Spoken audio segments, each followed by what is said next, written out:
Boom. We are live. We're up. We are up and live, and it's Saturday night, and it's the weekend. And guess what, Chris? I don't have to go to bed at 9. You don't have to be in bed. It ain't a school night tonight. Right. I can stay on longer than a half hour. And it's raining here, buddy. Oh my. Yep, it is I raining here.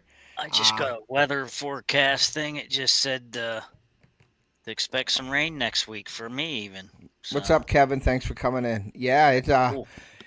I checked the weather today. I went to Samantha's little her vigil tonight. This morning, my daughter and my family went to the church for the ceremony at church for Samantha. 3 years today, man. 3 years already. 3 years already. Yep. I So remember that day it happened. Yeah. yep, they went this morning. I went to work this morning. I had to go put in some peace poles around the school. So they're doing a peace pole thing with You know what? At 10 least that different school women. district is making an attempt, Yeah. to Yeah. stand up for something. My daughter's school has them installed already. I don't know when Really? they've installed them. Yeah, I went to a parent-teacher conference, by the way, Friday night. I was very impressed with my daughter, so I'm very happy. I got a lot of good feedback from the teacher, so that was awesome to hear. Yeah. What's up, IL? Thanks for coming in. And so that was nice. And then, got up for work Saturday, went out and put 6 pools, one for each school. I am maintenance for 6 schools, so I went around to 6 of them. One pool we didn't put in because the location was all rock, and we want to see if the teacher wants to move it to a different location to make it easier to put in. So that's the only one we didn't do. And came home, got ready, took my daughter to her birthday party. Then went to dinner downtown somewhere, and Theo is at the Pirate game, sitting right behind home plate. So if you put the Nice. Pirate game on tonight, you'll see him and his 2 friends Cool. and one of the mothers sitting there. Took them. It's the Home Plate Club or something like that. They're really good tickets. I think they're like a couple $100 for these tickets. So somebody my. gave them to one of my buddies, and one of my buddies who Theo goes to school with, and he called me and said, "Hey, is Theo want to go?" I asked him, and he's like, "Yep." So they're sitting right 3 or 4 rows up from home plate. They're on TV. I got pictures sent to me. They were on TV. And they're allowed to eat whatever they want and snack on whatever they want during the Really? game. So, yeah, so that's pretty. I can't wait till he gets home so I can hear about it. He'll be all fat and happy, man. Yeah, so that. And then tomorrow we have a football game at 1 o'clock. Theo's playing. He's quarterback for the football team. Nice. So we're going to go to that. And their team ain't that great. I'm worried about Theo getting crushed and hit and hurt and all Of that. course. Because baseball is his thing. I mean, he's good at football too. Like, I was surprised. He impressed me at football when he was there. He was doing really well. So now he's going to be playing football. I'm just going to see how he handles it as a dad, see how he takes it, and then Yeah, my that's buddy it. just one of the guys from Don Home I grew up with. His boy is a quarterback for his home team there, and they just had him to the hospital today with a neck injury. So Yeah, turned out to be a neck sprain. So good. Well, that's that, that was good news. They were worried there. yeah. I was listening and putting an Over in engine back Springdale, I together. think it is. Really? I think it was a Springdale quarterback. Yeah.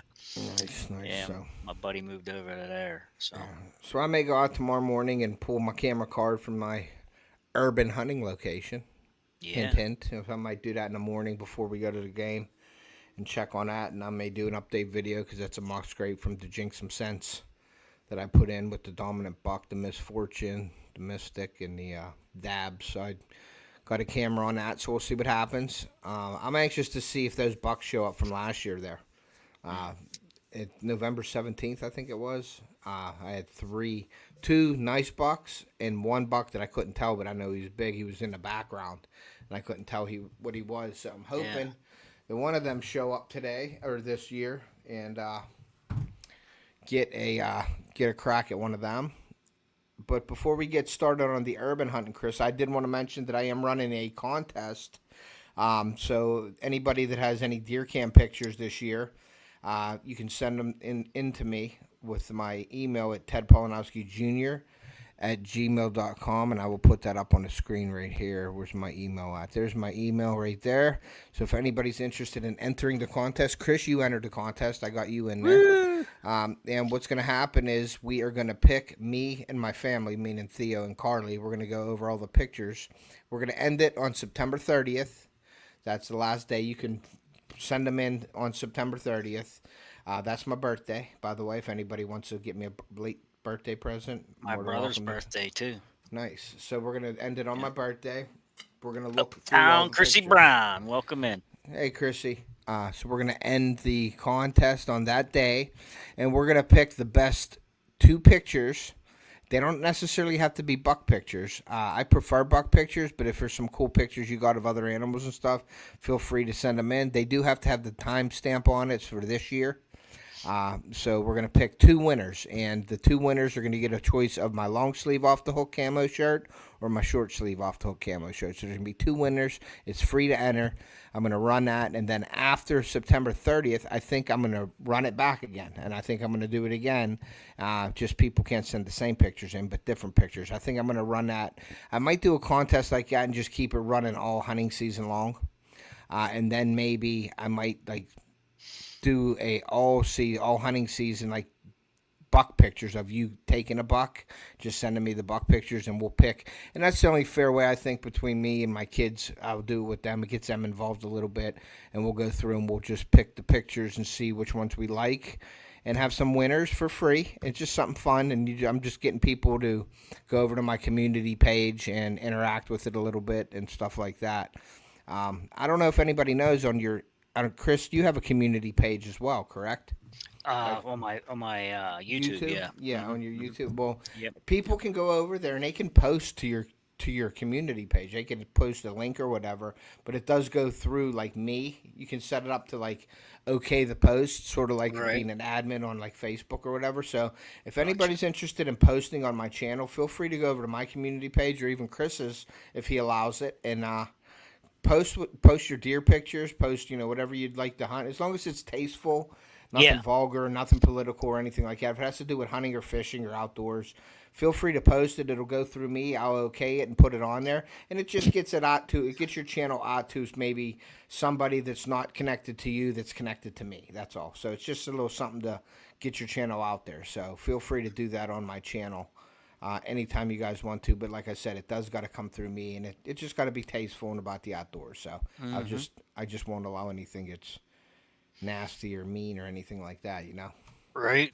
I don't need any drama on my page, that's for sure. Yeah, for sure. So all right, so let's get into our topic tonight, Chris. We started this last year, and I thought it was a good idea because you do see some channels out there like Seek One, all them really big channels that are knocking on doors and hunting like urban areas and stuff around houses and stuff like that.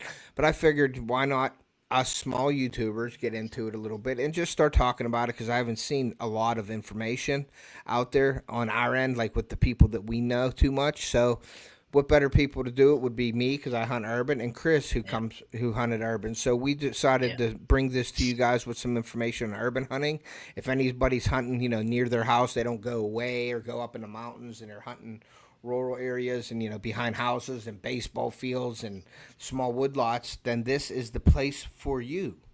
I sent you a cool picture of an owl. Okay, no problem. Getting ready to check the card from the deer cam in a few minutes, Chrissy says. Yeah, they have a cool camera set up there, and they run it on their channel. Like you can go anytime and like look at it. It's like a live and see if there's any deer there. I seen a couple nice bucks up there on her channel. That it was like late at night they were doing it, and there was Where are you located at, Chrissy Brown? If you want to put where you're located at, please do. So this morning I went out and I started collecting SD cards, and Yeah, I remember talking to you about that. I pulled one camera, took it down, and because it's a mini SD, it was one of those New View cameras, and they got those mini SDs. You mean a Noview or Newview? I'm sorry. Go ahead. Sorry, I had a third. You had bad luck with it, I know. Yeah, I know. But smash it with a sledgehammer. the one I actually pulled took good videos. I was surprised. Yeah. It worked out. I've got two of the three that they sent me. Two of them work, and the other one's hit or miss. Mm-hmm. But anyhow, I pulled that down, checked it, had one good buck on it. But yeah, I started going around and collecting. Now she's in southern Ohio. Okay. So the area I live, I'm up in the mountains. I'm in Jefferson County, up by Cook Forest in Pennsylvania. But around my house is all it's a tourist trap. Like I live here all year, but it's all camps and stuff around me. So I call it urban hunting because I'm hunting in between all these wood patches and things, in between camps and parcels of land and things. Hey, crossover. Thanks for coming in, buddy. So yeah, I was collecting these cards up today, and I sent Ted some pictures today of some of the nice bucks and some activity that I had on this one card. And he's like, "Where's that out? Way out in the mountains." I was like, "You wouldn't believe it, man. It's on top of a mountain, but there's a rental there, and there's a parking area, and everybody goes way back in to go hunting." And I I picked this. I found this old scrape, and I took it over and put a camera on it, and it's literally a minute and a half walk from the parking area to this scrape, and I got like some of the biggest bucks of the year on these cameras. And I don't know. I don't know if anybody else knows they're there, but They're nice pick. I like it. That 6 point's a monster for a 6 point. that's the biggest 6 point I've ever seen in my life. That thing's probably 120 inches. But I tell you what, that You other know, one you have on there is a really nice buck the, too. the I 10 think I point. I think I'd go for him and let that 6 go one more year. But Yeah, I couldn't tell you for sure because if it's sitting in front of you at 10 or 15 yards, who knows? yeah, it's pretty big, pretty Mhm. big. And I actually like this year. I'm trigger happy Mhm. because last year I held out and passed on a bunch of nice bucks, and I did not have a good opportunity then, and so I had to dust off a rifle and go hunting with a rifle last year. So I'm not. I mean, I do like rifle hunting still, but man, I prefer to kill them with a bow. Yep. Yeah. But yeah, I Yeah. mean, You got it's. some nice ones around. I've got some good ones around. I just got to get them in front of me. Well, you're You know. doing a little something different this year too, because you're taking your son out this year. Like you're really going to try to hit it hard and get him. Y- You're dedicating your time to your son, so you're sort of Yeah. taking away from. I don't want to say sacrificing because it's not really a sacrifice when you're No. taking your kids out, but you're spending a lot. You're putting a lot of your time into getting him a buck this year. So Yes, yeah. and you know, I'm not getting any younger. I'm in my what the heck is going on there? I'm in my middle 50s now, and like I've shot enough deer in my time that I've got some good ones on the wall. Like I'm just not gonna pass up a good buck early on Hmm. this year. Yeah. If it's 110, 115, I'll probably shoot it. I'm not even gonna worry about it. Yeah. Well, you know what, Chris, and that brings up a little point, and then we'll get back to you and your son with the hunting. I see a lot of these posts with these big outdoor network TVs and all these big time hunters and stuff. But I think it's sort of coming around a little bit where, there used to be a lot of people saying like, I shot a buck. He ain't that big, but I shot. Like they're like trying to explain themselves. And Jinxon put a post out, and I really respected this post. You know, it doesn't matter what you shoot, man. You know what I mean? Like you shouldn't have to explain to people like, "Oh, I shot this deer. He's not that big," but you should be happy you got a deer, and people shouldn't be putting you down for the size of the antlers or the score of your deer. It's whatever you want to shoot. Like nobody knows each other's situation in the world where, maybe you only have a few days to get out there. Maybe somebody's sick in your family. Maybe you have other obligations, but you just love to be out there. People should be praising each other, like congratulating when you're posting a buck or a doe even on, you get a doe with a bow, that's a big achievement as well. I mean, even with a rifle, but a bow, you're doing something with a bow when you're getting deer. And This is you that's getting just popular now. That's getting. I think the word's finally trying. It's getting out there now. I was just Yoper, what's watching. up, buddy? I was just watching the. Hi, Uper. I was just watching Pursuit Channel, and I watched a couple of shows right in a row, and there was a common theme tonight, and they was all saying that same thing. Like shoot what excites you and don't worry about what people think. You Yeah, know. you ain't gotta explain. You'll see these posts saying like, "Oh, I got a buck, but he's not that big. Took him anyway." You know, like you don't have to Yeah. explain to people, man. Just put it up there. Got this buck, you know, and people should congratulate you. Not, oh, Yeah. you should have given it one more year. You should have done this. You should have done this. Well. It's like they don't know the situation that people are in, and you know, when you have time to go out there, if you don't have that much time to go out there and hunt, and you just take what, like you said, would take what excites you, and like you shouldn't have to Yeah. explain to people why you shot a deer, you know, if it Right. wasn't Right. that big, you know. So Well, but I I made a agree. mistake last year. I had severe ground shrinkage. I made that mistake. It was 17 degrees. It was a Sunday morning, and I knew I had to get to church soon. I made a snap decision to shoot that buck. And then when I walked over to it, I was like, "Oh boy, what did I do?"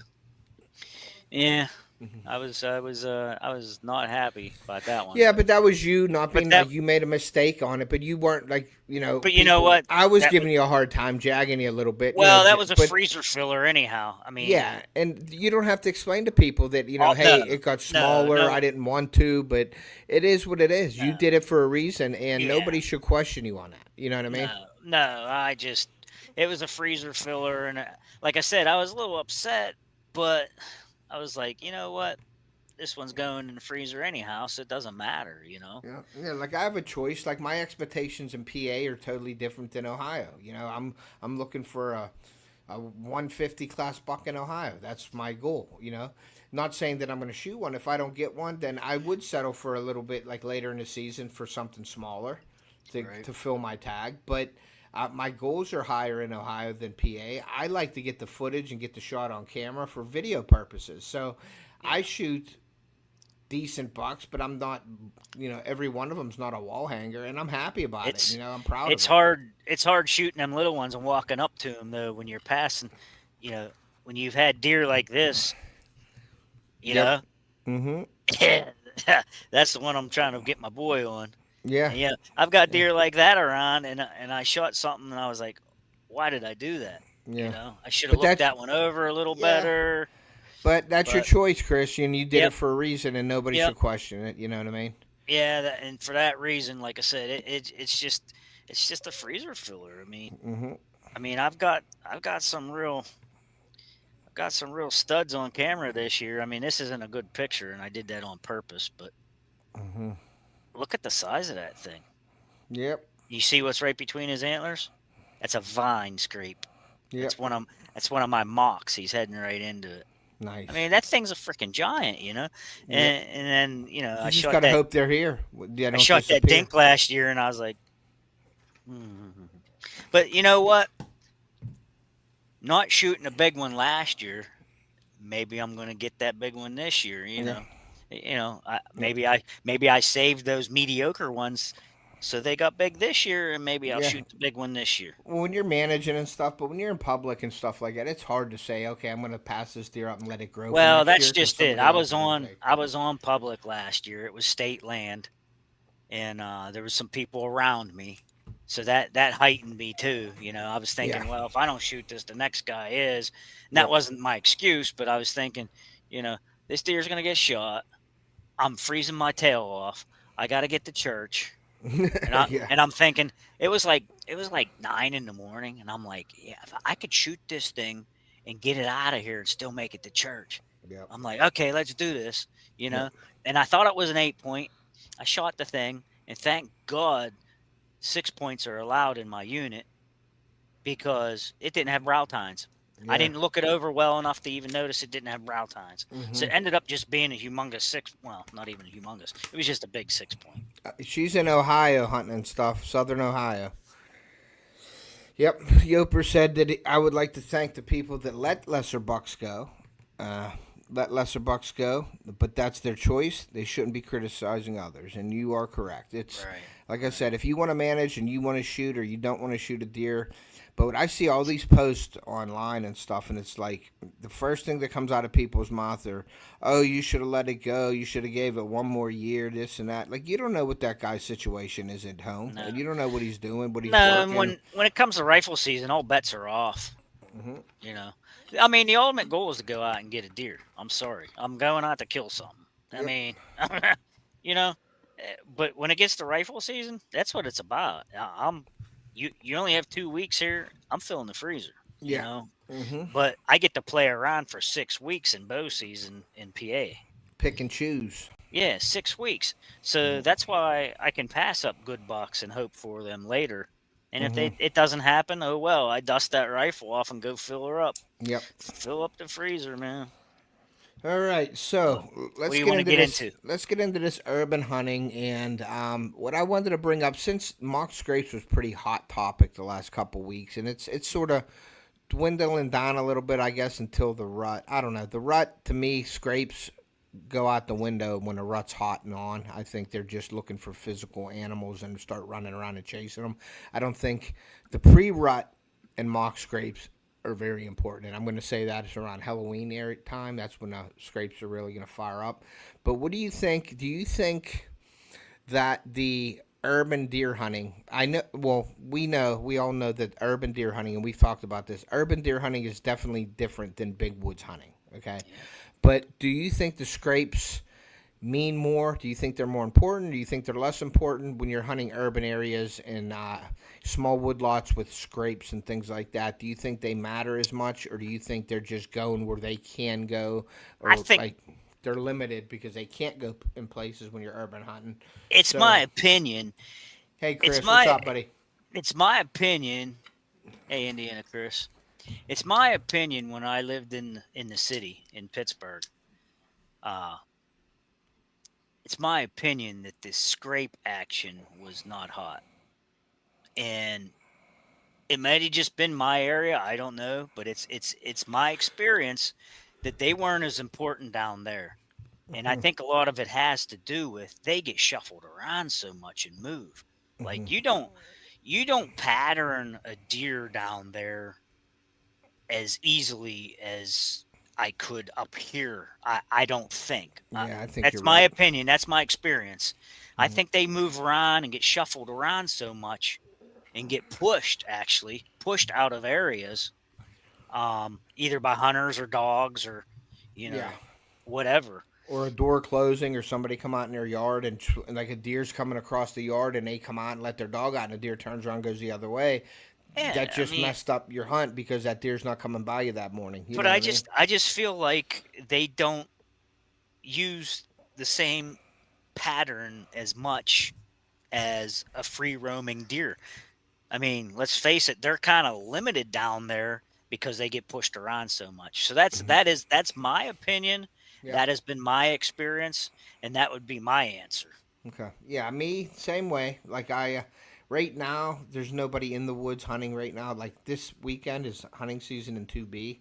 But I think as the season progresses, people are walking into these small woodlots and things, and it is a lot harder to pattern the deer. Like I could be looking at $3 all summer in that woodlot, okay, and then hunting season rolls around, and those bucks are in a different woodlot, I'm going to say 3 blocks down the road. Right. I'm Right. not going to say a quarter mile because literally you're on houses and blocks, so it's 3 blocks down the road, No and doubt. another wood patch that deer found a home. He's less bothered or Yep. whatever, and I think once that happens, all that activity and scrapes like on me, it's all at night, mostly at night when they are, if they are going to hit anything, it's going to Yeah. be at night. Now pre-rut a little different, rut totally different here, because if you're in a woodlot, just be in any woodlot you can get into and you're going to see some deer coming through eventually, because there ain't a lot of woods around here, you know what I mean? So Right. um Yes, hunting and scrapes are stuff. cool. Good Scrapes are cool population. what's that? I was answering hunting and stuff there. He's asking if there's a good population in PA. Yeah, yeah, I'm there's a polluted. I'm polluted where I'm at, actually, Yeah, Pennsylvania has really high numbers. That's why the doe tags are unlimited. You can go over the counter and buy as many as you want. in 2B. Yeah. Yeah, and 2B for sure. So, but the scrapes, I think like early season and stuff, like I'm getting pictures on my mock scrapes. I'm not saying they don't work, but I think they're less important in urban hunting than they are Yeah. in big woods hunting. And I think I want to touch a little bit on, like Chris was saying, like patterning a deer easier in the big woods. Now, a lot of people See, would think, what do you mean about that? Because it's harder to hunt the big woods. But the deer isn't bothered, and I think that's where Chris was going. And then I'll let you explain this, Chris. right, Um, good. the deer, what he means, and what I think he means by that is here, yeah, you got deer coming out. There's bus stops, there's cars, there's traffic, there's dogs, people walking their dogs. Um, there's people working, landscapers, and this and that. So a deer comes out, gets spooked by a landscaper cutting the grass. Instead of that deer crossing that field to get to the other woodlot, he turns around and goes in and go bed somewhere else, so you don't see that deer. So he means patterning them. Early season, you may be able to pattern them a little bit more in urban hunting, but then after that, when people start hitting the woods and stuff, I think it's gone. But big woods is there's nobody in the woods, and if you're careful and you patterning a deer, it's easier. That deer takes that same route, beds in the same areas, goes to the same food source. It's easier to pattern on that. Whereas here, with all the multiple little small woodlots, that deer could be anywhere at any time, and I think that's what he means by that. So go ahead and Yeah, explain that. it. I agree with most of that. Yes. Hmm. It's not that you're patterning a direct trail underneath your stand or something. It's not necessarily that. It's that patch of woods. Hmm. You may be able to see the same deer come through there, every other night or something. Hmm. Um, Or hitting food plots or something. yeah, I mean, there's a big difference between the the urban stuff and the wood stuff, like Ted was saying. Like, I just I how can I say, the the deer um are very active in the big woods, but they can they're just free to roam. There's nothing like bottlenecking them in Nothing to stopping to them an or area. Yeah, I mean, they're just interfering with them. yeah, I mean, they can go any direction they want in the big woods, because the big woods where I hunt is like acorn flats, white oak and things, and they can just roam around and do whatever. Whereas the urban deer, you can kind of bottleneck them a little easier because they only have so many options of where the wood patches are and things. Hmm. So, I mean, it is kind of nice in that respect when you're doing the urban stuff that you can actually get into a travel corridor, and they're limited to where they can go. So you can really set up on them and ambush them. And you can do the same thing here in the big woods strategically. But it's just easier in the city, I think, uh, to do it that way. And the other thing you touched upon was early on in the season. Now, early on in the season up here in the big woods, the element of surprise is a good thing. Um, before, like you said, before they get educated and they start moving off into deeper, thicker stuff, before the other hunters start moving in and pushing them around. Yeah. So I like to hit it hard the first week, Hmm. and then I don't. I'm just out there putting in time until Hmm. Halloween in the first Yeah. week of November. That's when it gets really good. Yeah. But that first week, I do try to hit it hard because even if it's hot, I still Mm. go. Yeah. Uh, but that's that element of surprise because they're still in that summer pattern of feeding and things. Yeah. That'll bring me to And my next question for you you know, as well. sure, go ahead. Well, what I wanted to say first was, when I said patterning a deer here is harder and everything, that they're always getting pushed around in urban hunting. Okay, it Yeah, isn't like out there, like there's certain times of the year with different patterns. Here, even in the summer, they got to cross roads, they got to cross this, cross that, so they're getting pushed around all year. They will develop a pattern. Like if they keep coming to a yard and a dog's out there, they're not going to just keep coming to that yard and turning around and going. They're going to find a different route. So what I mean by like patterning, like you know where the deer are, and you can set your stand in areas where there's deer, and you can see them during the summer and stuff like that in certain areas. But they are getting pushed around all the time here. You know what I mean? And they find their Right. way around. But that's what I mean by pattern. Like not just like walking from food to bedding. I'm saying Right. during Right. the summer when it's not hunting season, they're going to yards and dogs are barking and they're turning around and going. So they're getting pushed all year. But if they keep going to a spot where they get stuck and they have to go somewhere else, they're going to quit going that way and traveling in a different area. So that's what I mean Yeah. by the patterning. So next question, what I was saying is like when it's hot and everything, do you hunt early season mornings or do you just hunt evenings? I can only do evenings because of my schedule at work. If you were to choose mornings and evenings, would you hunt both early season? Or I hear all this hype in online and all these other people are saying you never want to hunt big bucks early morning, early Mm. season. You always want to hunt evening because you take a risk of bumping them out of their bed or walking in the morning when the deer are moving and ruining your area. What do you think about that? And Um. relate that to the urban hunting. Me. Huh. Let me see. Urban hunting. I can't remember ever shooting one in the morning when I did hunt mornings, Okay. to be honest. Mhm. So I was always more of an evening guy. Mhm. And even up here in the big woods, I shoot very few in the mornings. Um, Now, what you said about bumping them in the mornings and things, I also, on the flip side of that, I have that trouble getting out of the woods where I hunt here sometimes too, because I'll hunt a lot of the field edges and things. And if they don't move on, like what I have a lot of times is the woods behind me. I'm on the woods line facing the field, and a lot of times the deer come from behind me, walk by me, in front of me, and then they progress after they feed on my plot. Then they progress out into the big field and they go lay down and chew cud. Mhm. So if I don't wait long enough before I climb down, I end up bumping deer. Gotcha. So like last year and a year before, I was stuck up in a tree. It's 9 o'clock at night. I got to go to bed. I get up at 3 a.m. I'm still in a tree, you Yeah, I know? hit a coyote call at night sometimes, and I get them to move that way. Well, I think what I'm going to do this year is leave the key in the four wheeler and tell the boy, "Hey, come get me." Yeah, you can do that. Yeah, That's another he'll tactic. he'll just ride in, and because the you ever notice how if the four wheelers around, like they don't run from it, Mm-mm. you know? A truck And too, like a yeah, I truck mean, or as long whatever. as you're moving, like Hmm. so, I might just have the boy come pick me up or something, Yep. something. I gotta change tactics because I can't be in a tree till 9 or 10 at night. Yeah. It's just crazy. Yeah. So Now that goes to saying,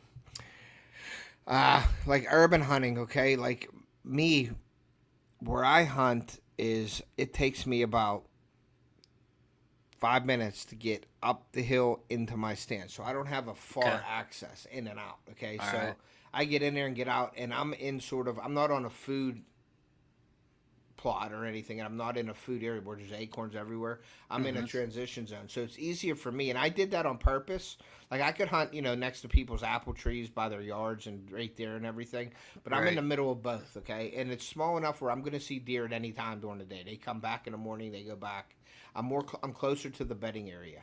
So I feel in the mornings I could go get in there quietly and quickly before the deer get back. Now, is that saying that that mature buck isn't already back in its bed? If it's in its bed and I'm up there and the wind's wrong, I could bump them out. Yes, for sure. Okay. Mhm. But me having access that quick, a lot of people, and I do recommend this for just about anybody that hunts, they should have two ways in and two ways out. They should, depending on the wind, or multiple stands based on the wind. You know that. But around here, urban hunting, sometimes you can't do that because you only have this patch of woods.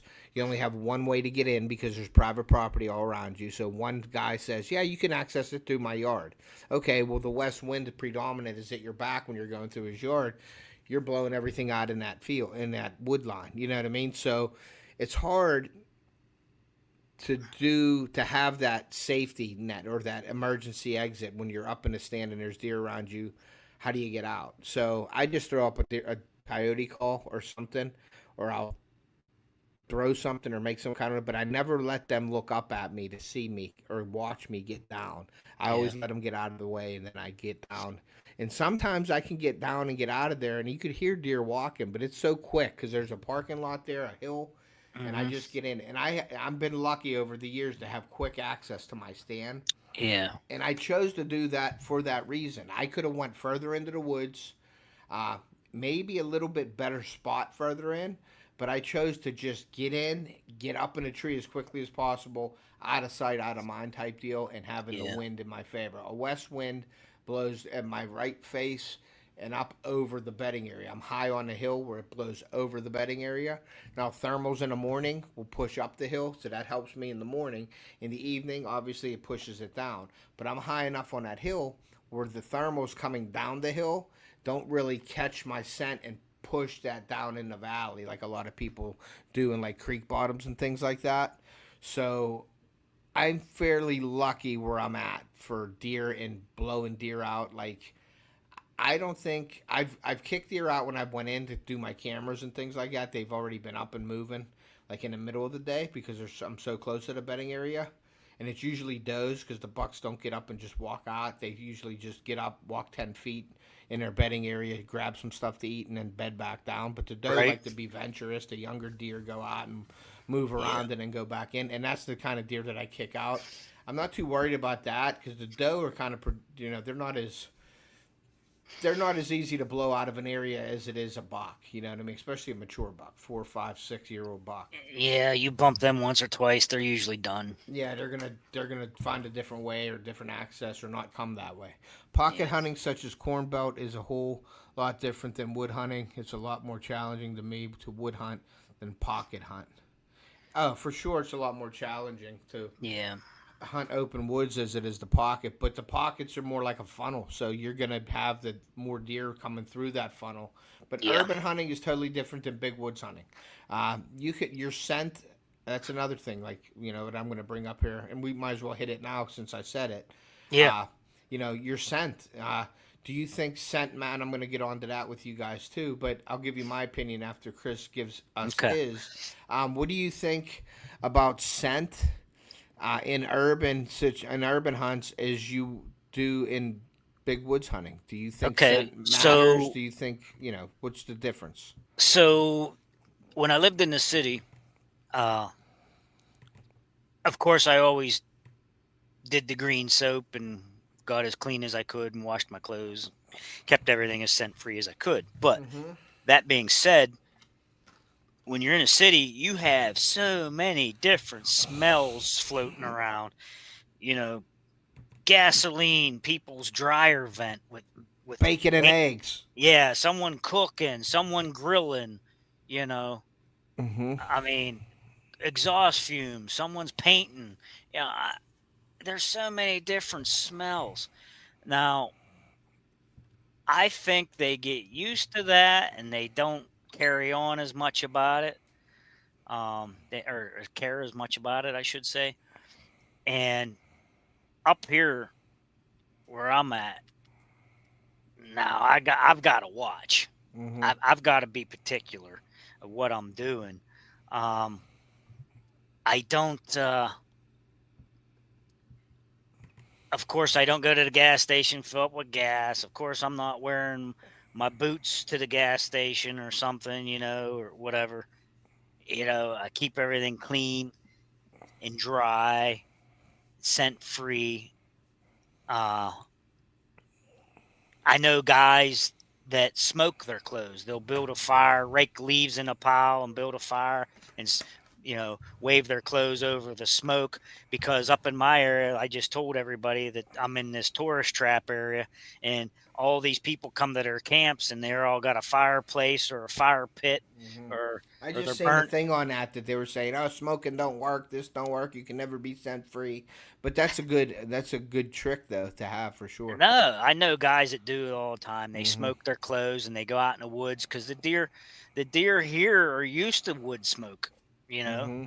that smell of wood smoke. Yep. So if you smoke your clothes or you yourself just get dressed to go hunting and you walk through the camp smoke, whatever, it's actually a good cover scent. Yeah. It's Mm-hmm. really not bad. Uh, but I don't do any of that. I just keep as clean as I can. Yeah. Try to get in as quietly as I can. And I mean, the only thing someone might disagree on me with is if I gotta pee, I just pee right out of the stand. And someone's gonna say, "Oh, they can smell that." But we can go on for days about what deer smell with urine.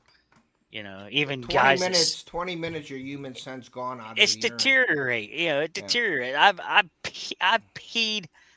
Uh, I've How peed on the big? ground, and within 5 minutes, a buck walked through it, Yeah. never even stopped to look or I'm sniff. sorry, hunting and You stuff. know. I didn't answer this question. How big are the tree patches around here? Are you Oh meaning yeah. like the woodlots hunting and stuff? There's a couple 100 yards, couple acres, 10 acres, 5 acres. There's 2 acre lots, 1 acre lot. There's a mix of all different stuff. Yeah. Yeah, urine is urine. I believe that too. Yeah. Urine is Youper. urine.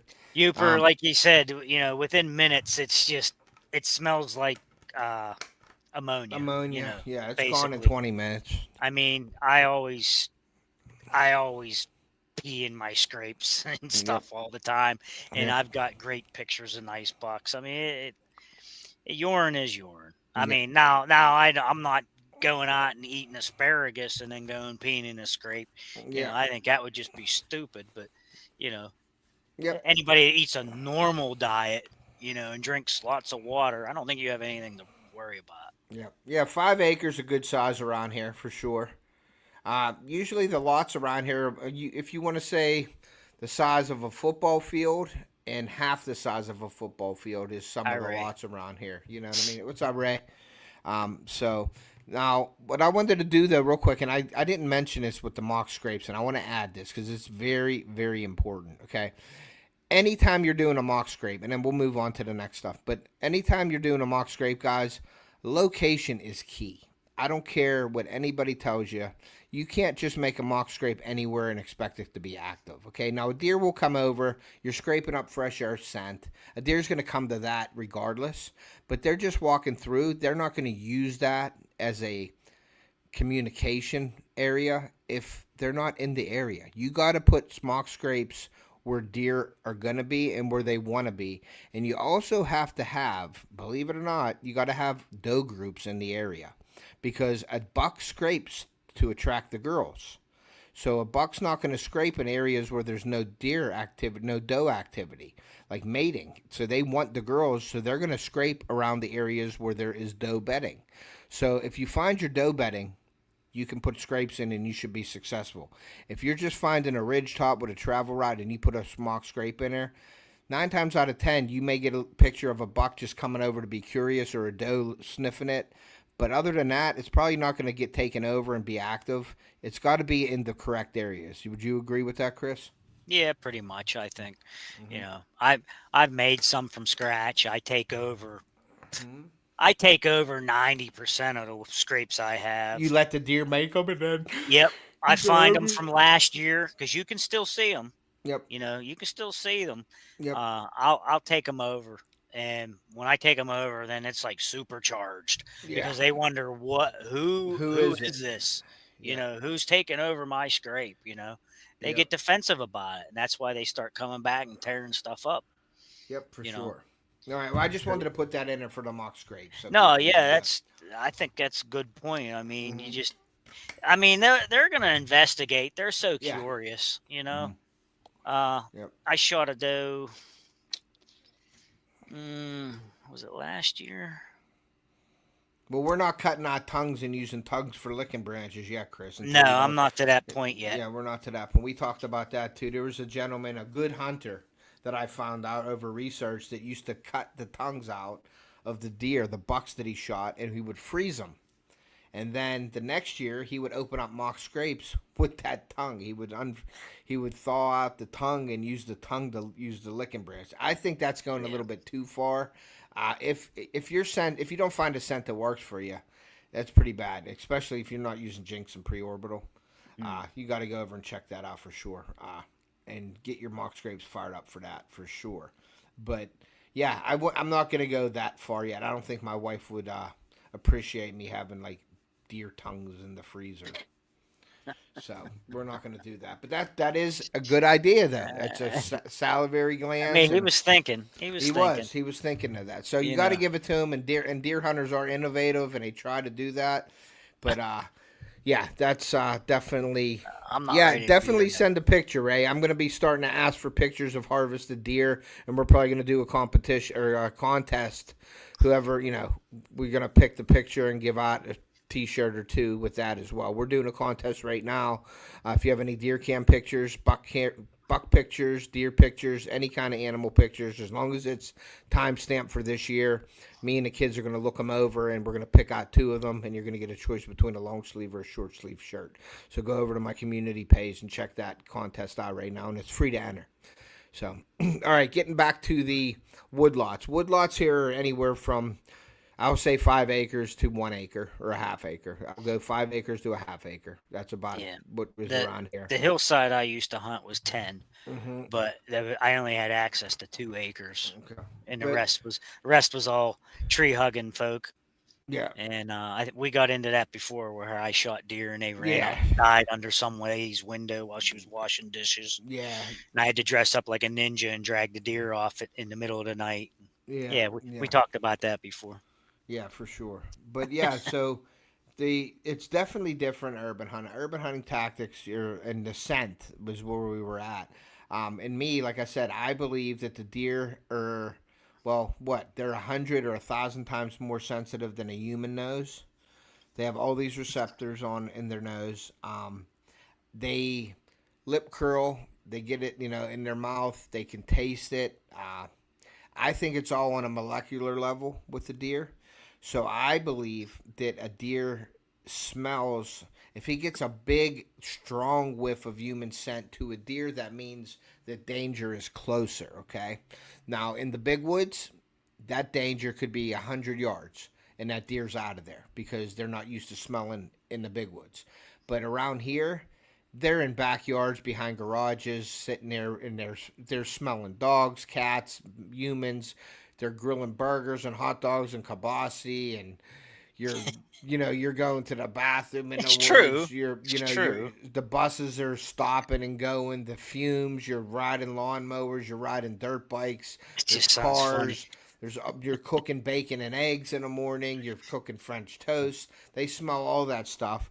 So when they smell a human in the yard and they're on the outside of the fence and they're staring at you, but you're like within 50 yards of them or 20 yards of them, getting your dog off the leash, and they're staring at you, they know you're not in danger, and you're only 20 yards in front of them. So when you're in the woods, when they smell that, I believe it's the strength of your scent. I think when they get a big whiff of you, they know you're close. When they smell small, like less of you, they think you're farther away. But in urban hunting, they're always smelling you up close. So I think you can get away with a little more scent debug. Like you can mess up a little bit or not be as scent free as you can, and still take a decent buck in the I think urban strategies. you could probably get away with some noise too. Mm-hmm. I mean, I think I think you're there's right. way more noise down in the city. Yeah, for sure. So and that's just my opinion, and I don't know if that's proven or not, but I believe that a deer bases danger off of how strong it smells. Like if it smells a coyote that went past 3 hours ago, or if he smells a coyote that's right there in that area 2 minutes ago, he's going to be on more high alert more than he would if that coyote was through there. And I think they know by the strength of the scent that they breathe in, and they calculate that in their brain and their receptors and all that, so they know the danger was there, that okay, keep an eye out, but I don't have to worry. Now if they smell it and it's stronger, then they're like, okay, I got to be on high alert right now. And that's just what I think, and that's what I relate to. So you can get away with scent. You can make mistakes in urban hunting with your scent and get away. I think it's a little more lenient in urban hunting than it is in big woods hunting for sure. What do you think about that, Chris? Yeah, Mm-hmm. yeah, I would have to agree. Yeah, for You sure. can I mean, you're gonna get away with some scent. You're gonna get away with some not movement, but some noise maybe. You know, Hmm. It's. I mean, it's 100% true. I mean, Yeah. that's fact. Yeah. I mean, I went and I'm actually scrolling right now trying to Keep find. talking, Chris. I gotta go refresh my wall. I gotta get another Here it is glass of right water. here. I'm gonna pull it Okay. up right here. I'll I've be got right back. this was one of my urban bucks. You can There tell you by go. my baby face when I lived in the city. That's when you That had was hair. That's when you had hair. Yeah, that's when I had my flat top. I had some hair. I had a mullet. But I shot that buck on a hillside in Pittsburgh, and I literally had, you can see in the picture, I got a real tree or tree bark shirt on. I had a tree bark shirt on. I had a pair of blue jeans. I had a pair of Nike tennis shoes.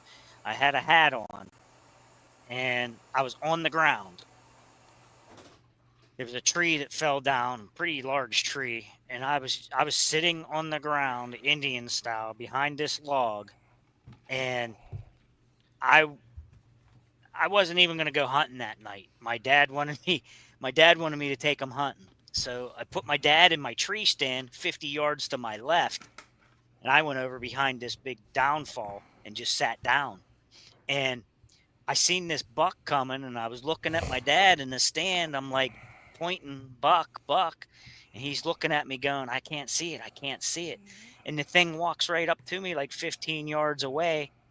And so I draw the bow and I roll over and get up on my knees, get up over the log, and I let her rip. And that was the buck I came home with. But that was also the one that went up and died underneath the kitchen window while she was washing dishes, and I had to dress up like a ninja and go drag her out in the middle of the night. Yeah. But Cool. I shot uh, I shot a few bucks on that hillside. Do you have a picture of the deer from last year? The one I wasn't real happy with. Yeah, I'm jagging you. Yeah. Yeah. You I should have do. waited another I, year. You I shot that deer. That's the wrong deer to shoot. I Why would do you have it. shoot that Hold deer? on. Da, da, da, da. I'll find it. That's what everybody would say if you I'll posted it, find it. right? I'll find. I'll show it to you. I'm just I'll kidding, show Chris. everybody. Yeah, there you go. Well, Take like it. I said, it didn't matter to me. It was speed beef. Yep. I mean, yeah, I was upset because I didn't hold out for a larger one, but it was one for the freezer. I think I have a picture. Yeah, here it is. Mountain monster, huh? I can't tell if that's a doe or is that a doe or a buck, Chris? You stop it. Uh You stop it. huh. It was a scrub. No, Scrub it's a for the deer. freezer. I was just saying that because that's what people say online, man. That's what's crazy. You know what I mean? Well, like I said, I truly was disappointed when I walked up on it. That's all right. It's a buck, man. But you know what? Like I said, all bets are off when it comes to rifle season. I'm filling freezers. Yep. If you guys want to be scent free as possible, go check out a Limit Shield Hunt. Go check out their products they have. They have some great products. I use them. I've been using them for a while. I use the the foam, the body foam, as regular deodorant every day. I don't use deodorant roll on deodorant anymore. I use the Limit Shield products, and I am good with it. And it is. They have some great products out there. One of their best products that I believe is the Extend, so you can make your clothes like scent free and it keeps killing bacteria. So it's almost like I don't want to say scent lock because it's a totally different thing. It's a treatment for your clothes that is that touches your skin that will eliminate the bacteria that causes human odor to keep you as scent free as possible. So go check them out, and then also you can check out Chris and I on the Backroads Outdoors TV network on RUKU and Apple and all that stuff. So go over, check out Backroads Outdoors. I think Craig, Mr. Robbins, does a great job with posting and putting our videos up there.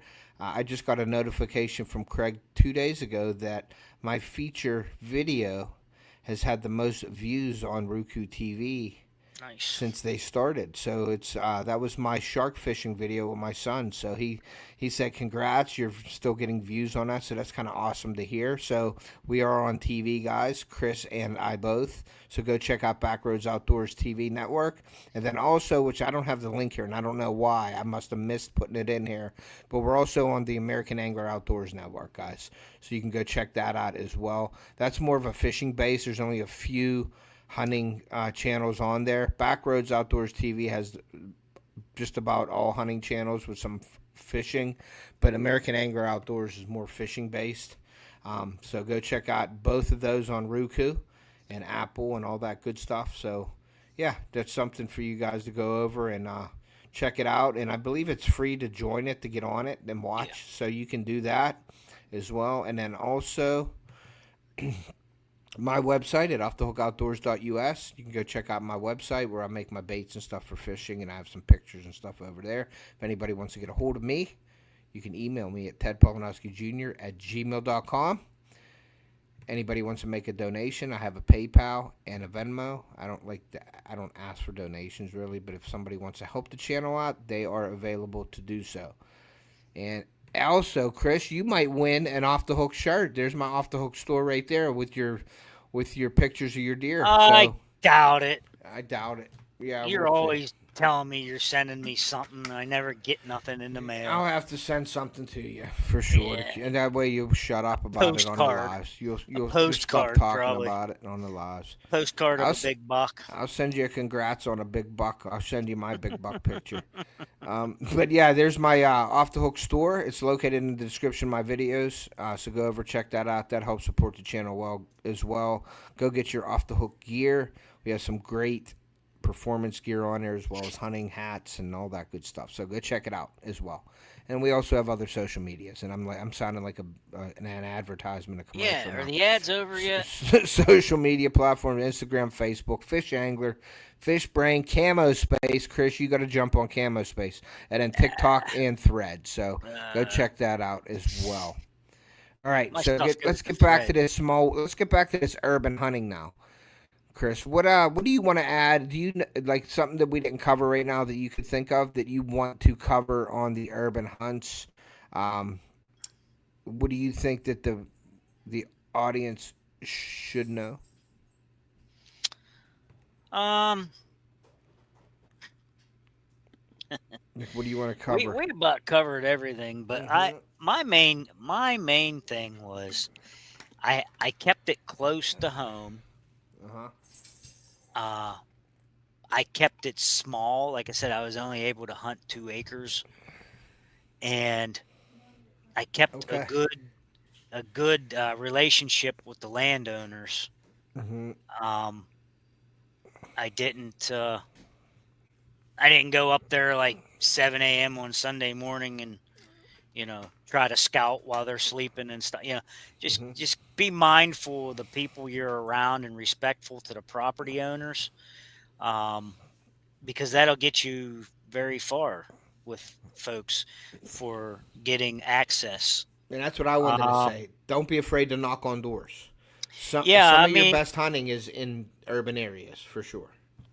for sure. I mean, I know a guy that was driving around one day down around the Butler area, and he was going past this hillside, and he saw a big buck bedded on the side of the hill. He went and stopped at the landowner's house and asked if he could hunt that property, and they said sure. Well, he had all his gear in his truck. He went out there and did he Spot stalked. and stock. He did a spot and stalk on this buck and ended up shooting it. And it was a nice big Butler buck. Yeah. You No, know, that's and he drove past that a million times, and he just figured he'd stop that day and knock, and they and let that's him hunt like it. you could see that real big channel, which I do love. The channel is Seek One. If you guys haven't checked out Seek One, go over and check him out. He goes around. I mean, he gets denied 90% of the time to hunt private property, but he picks out a monster buck, and he goes and gets permission on like one piece of property, and then he tries to put the pieces of the puzzle together and connect other properties to it and ask for permission. Some people let him, some people don't, so he's got to deal with all that, which I Yeah. find it really interesting because it's sort of like hunting around here. I have permission. I ask permission to hunt on the property that I am on. But guys, I encourage everybody to get out there. The only thing they could do is say no. I wouldn't recommend though, and this is something that I did want to cover, is I don't recommend you getting out like after you're hunting or like before you're gonna hunt, and go walking out with like a bow in your hand and knocking on doors when in your hunting Right. outfit. Go up in your regular normal clothes. Go up, talk to them. Yeah. Let them know what you're gonna do. Assure them, because you're having a stranger come on your property with a weapon. I mean, they gotta be comfortable with it. Don't walk up there I'll be intimidating right back. them. All right, don't go up like try to intimidate people, or with your hunting gear on. Hey Bruce, what's up, buddy? Thanks for coming in. Uh, so make sure you're nice, you go up, you're respectful, give them all your information, have your information available. If not, have a printout of your information available with your driver's license number, your phone number, your address, all that stuff. Get to know them, tell them where you live, talk to them. If you're hunting around your area, let them know you have kids, you're a family guy or not, whatever. Let them know about you so they're comfortable, and then your chances increase a lot. And people don't want you gun hunting in their areas. If you can get in with a bow, make sure you're only hunting with a bow. Don't be taking a gun in. You're walking through people's yards and you're telling them you're using a bow, and then you go in with a shotgun one day and they're like, what the heck, So go in, be respectful, get to know them, offer to help. Like, I've had times where I've knocked on a door and there was like an older lady there, a widow or something, and I offered to help, do yard work, clean out their garage, move furniture, do things like that. You can do all that kind of stuff to sort of help up your odds, and it doesn't hurt to help people either. So, you know what I mean? So, even if you don't get permission to hunt, they may need help them anyway. You know what I mean? But that's all good stuff to know, guys. What else am I trying? Thanks, Yoper. Thank you for coming in. I appreciate it. But yeah, that is don't be afraid to get out and knock on doors, for sure. You know what I mean? So I wish I would have done that a lot earlier, but I never did growing up and hunting. I wish I would have knocked on more doors. I probably would have more deer on the wall, but I didn't because I have the place to hunt. But now being like, having a family and stuff like that, time is an issue. So if you don't have time, I mean, I work till 3:30. I have permission from another lady out at work that I asked her, and I didn't even go on the property yet. I got to go walk the property. Hunting season's coming up, didn't walk the property yet, but I have that access. So like if I'm out there working, I could be at her house in 10 minutes from work, so I could probably be in a stand by 4:30 and get an hour and a half to 2 hours in at night. Or if I come home right now, since daylight savings a little later, early season here, I can jump up in a stand for 2 or 3 hours after work, and get them hunts in because when it allows. Because you got sports with the kids. There's other other obligations that you have to do. You can't be out hunting all day. So those little evening hunts, some 2-3 hour sits, can make a big difference and give you opportunities to hunt. Like I said, I have the access out by work, so I could jump in a tree stand. I could be in there in less than a half an hour, and I can get a hunt in by doing that, by knocking on doors. At home, come home, get changed, get a shower, get out in the woods. You got 2 hours to sit. Hour and a half, 2 hours is a good sit in the evening. So it will up your time in the woods, and it allows for you to be flexible. If you can hunt around your home and you have a neighbor that says, yeah, sure, come home, jump in a stand, go take your kid to practice, go jump in a stand, go back, get him from practice. There's all kinds of different ways you can do it, and we try to do that as well. So Chris went, I don't know, my dad said, where did you go? And I said, probably bathroom break. Yeah, So I had to bathroom hit the break. restroom. So Yep. I encourage you, get out, knock, look professional. Don't go in there all camoed up and intimidating with these people. No, Go that's a up there bad in your idea. clothes. Yeah, go in your regular clothes. Have your information on a printout. Have a card or something. Give it to them. Let them know. If you're a family guy, like I said, let them know you have kids. You may be bringing your son or your daughter to hunt. You're only going to use a bow. And like I said, if you're telling them you're bow hunting, don't let them see you walk through their yard with a shotgun. You know what I mean? Use a bow. Be honest. Ask them for help. You know, if they need a hand around the house, you might knock and some lady comes out who's a widow or an older lady that you can always say, hey, you know, ma'am, I'd like to hunt your property, but I'm willing to give you a hand around the house if I'm, you know, do some handyman work, do some yard work or something. And they may take you up on it, and you got a great spot to hunt now. So it doesn't hurt to ask. The only thing they could say is no. So just be respectful. That's all I ask you to do. So yeah, so we did get rain at camp. We got rain at camp today, and we got rain here. I think it rained. When I got home, it was ready to rain. It was lightning and it was drizzling. So I haven't been out. I've been on this live. So the next topic, Chris, is I'm tired. I'm getting old. I got to go to bed soon. The next topic is, and my dad brought that up. Let's talk about the drought that we've been having here in PA, man. Has that been killing us with our food plots or what, man? Yeah, man, it's everywhere in PA too. It seems like it's everywhere except for like the southern border of PA, along Maryland. Yeah. I mean, I had a guy call me last night. He was from up by your lake house Mm-hmm. where we were fishing. Yeah. And he was telling me, he had 3 properties with plots, and only one of them has a plot that's any good. Yeah. The other 2 are dry, and the turkeys are cleaning them out. And he's talking about re-dragging it and planting it, getting ready for this week because we're going to get rain again. And I'm going to do the same. Actually, I'm not going to re-drag it or anything. I'm just going to go out and throw out a little bit more seed. Yeah, we're going to try to see if our plots are growing now. We did go down and water my dad's. I have a video coming Turkeys are out. killing me, man. Yeah, I have a video coming out. I'll show you an update video of what we did with my dad's plot because that's what I'm concerned about because that's what we hunt over. We have other plots on our property, but we can get to my dad's plot and water it, and he did that the other day, which hopefully that helped. Today with the rain, hopefully that helps. But by the end of September, if it's not really taking real well, I mean, it's growing, it's popped, and it's an inch, maybe 2 inches high. If this rain does help and it starts sprouting up, I know there's going to be dead spots because not all the seed's going to take because of the drought, but we may throw in some rye or some winter wheat or something. I'm thinking rye would probably be our best bet right now just to keep it green for late in the season. So we'll go get a $25 bag of rye grain, cereal grain. Don't get ryegrass. Rye grain, and we'll probably plant that at the end of September because, like you said, it'll sprout all the way up to 36 degrees, 35, 36 degrees. Somewhere between 35 and 37. They claim that it'll still keep germinating. And you know how, as well as I do, we don't get real cold until December, so we might have an all October growing season this year. Yeah. So why not get 30 days of growing of that rye? And you know what rye can do in 30 days. Yeah.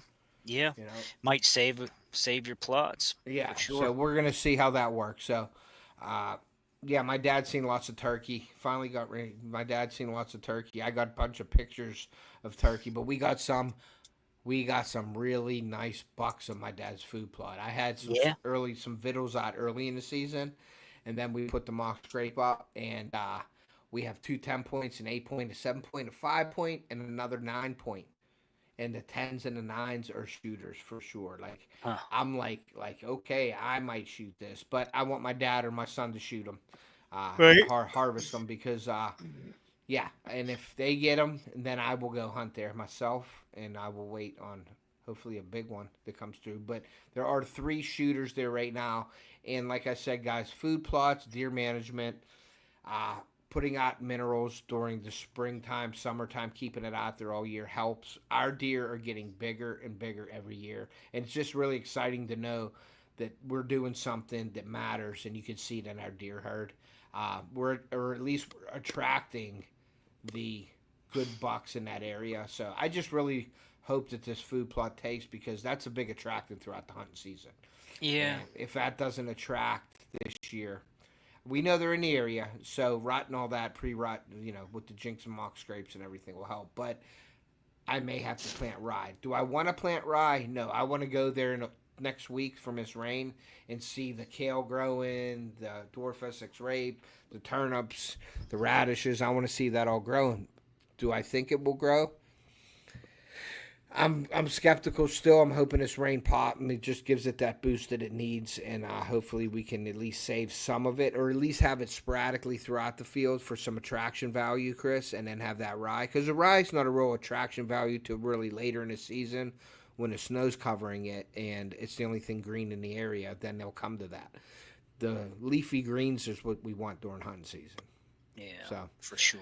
so how is the drought affecting you up your way, buddy? So up my way, we're dry as a bone. It's terrible. I mean, I actually had to pour bottles of water in my scrapes today just to moisten them up so that I could You pour some use my scent trick, into them. buddy. You must have I, watched my video. I had to do something, man. It was so dry and crusted. You know, I Oh yeah. take a I take a 3-prong rake with me, like a little Hmm. garden rake, You couldn't and even dig it in there. I couldn't even scratch it in the dirt. Hmm. So I was like, screw this. I got my water bottle out. I dumped water in it first, and then I sprayed my scent on top of it, Hmm. just hoping to hold that moisture, just keep them coming.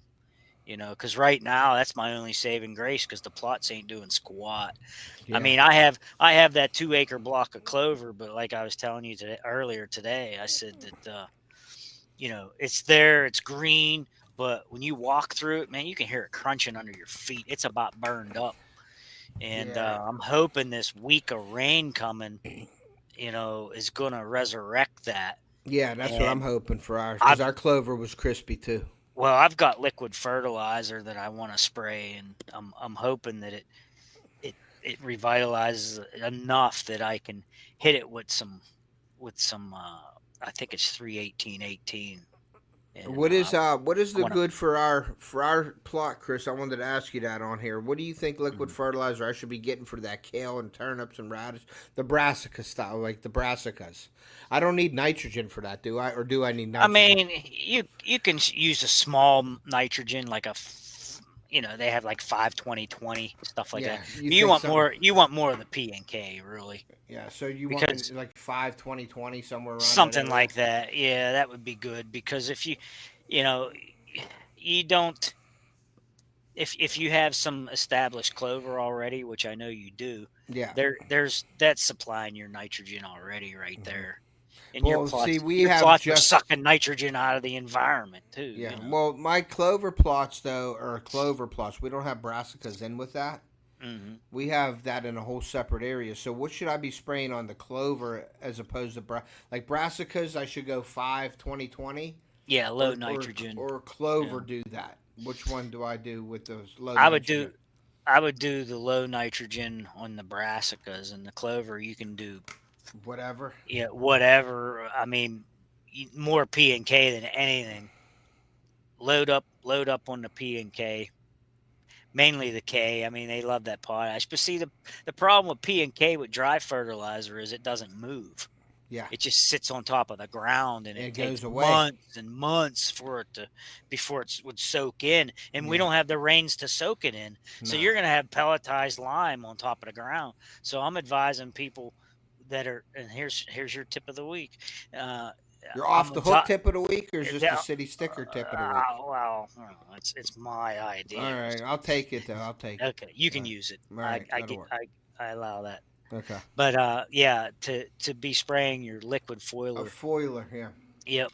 Spray your liquid foiler fertilizer, and then the next moisture you get, rain, dew, the deer Yeah. peeing on it, whatever. Yeah. They're Me good. peeing on it. It'll get sucked in through the leaves and down to the root zone and Yep. feed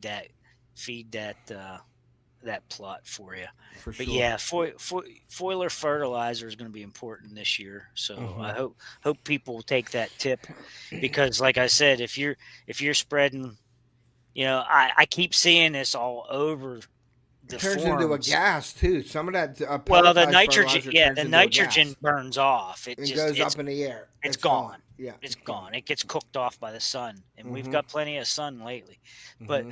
the P and the K, it doesn't move. It Hmm. stays wherever you put it. So Yeah. I keep seeing this all over the forums. People are saying, "What can I boost my plot with?" And then people are saying, "Well, use this triple 19, or whatever." They're just naming names Hmm. of bags of fertilizer, and I'm thinking, you don't even know what you're saying. Like you're Mm-hmm. throwing this out there and it's going to sit there and Mm-hmm. not do anything because we're not getting any rain. Yeah. Now, if you're in another state where you're getting ponded with rain, go for it, Yeah. But Mm-hmm. here in PA, the dry fertilizer is not cutting it this year. You're going No, to have to spray the foiler, let it get rained on. I like the foiler now just from all the research that I've been doing. We used to put granular down all the time. Yeah. And I like the foiler because it gets used right now. Yep. So you're boosting it. You're giving that extra jolt. It's almost like when they give you an IV in the hospital to hydrate you. It's right there. It goes right into your system. That's exactly what it does with the plant itself. It's absorbing that right now. And since we're talking about the absorption, when you have a drought and you are spraying your fields, that water gets soaked in from the leaves and stuff too. It will take the moisture. That plant will use that Yep. through the leaves as well. Yep. Yeah, it'll suck it in. Yeah, so the moisture, that's what the dew on the leaves and everything gets it by during the drought. That's why it was nice when it was getting colder out at night because See, you were that's waking why up the in dew. the morning. Mm-hmm. Yeah, that's why the dew's important. Yes. Yeah, I That's mean, the plant. if you've got dry, humid conditions, but it gets down low enough to create dew, Yes. you can get germination and have plots. That's what I have. Not. That's what happened to me. I think it did You know? germinate, but it just is stunted right now because it don't have enough liquid to grow now. I mean, let's face it. You can grow a plot in Texas, Oklahoma, Louisiana, these places like that. That are dry and It's yeah. dry, but they get humidity, they get dews, they Mm-hmm. get some rain, Mm-hmm. Whereas this is just odd for us Mm-hmm. right now. I mean, everybody's dumbfounded by this weather. Yeah, I hear a lot of people on It's the just not forum normal. saying that. Yeah, they're all saying their food plots are done. Yeah, I got to replant rye or winter wheat or something. yeah, they've got to save it somehow. But yeah, I don't know how much seed because you can't see it once you sow it.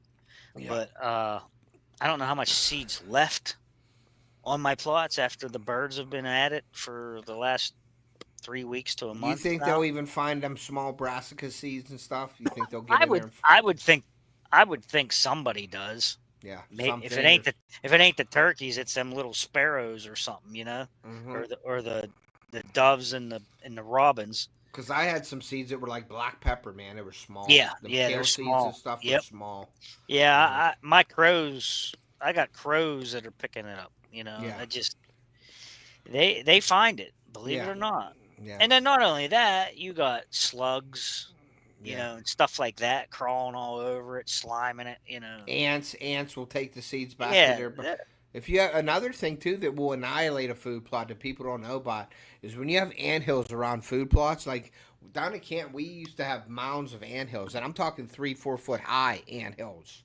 And you lay that seed down, you till a field, you lay that seed down. That's a buffet for the ants, man. They'd come out, grab them seeds, and bring them back, and you'd be surprised at how an anthill can trash a food plot. Yeah.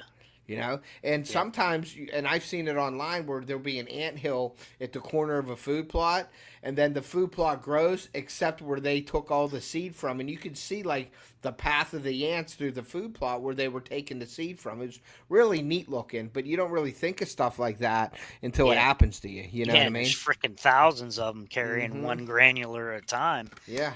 But yeah, they can take care of it. Yeah, for sure.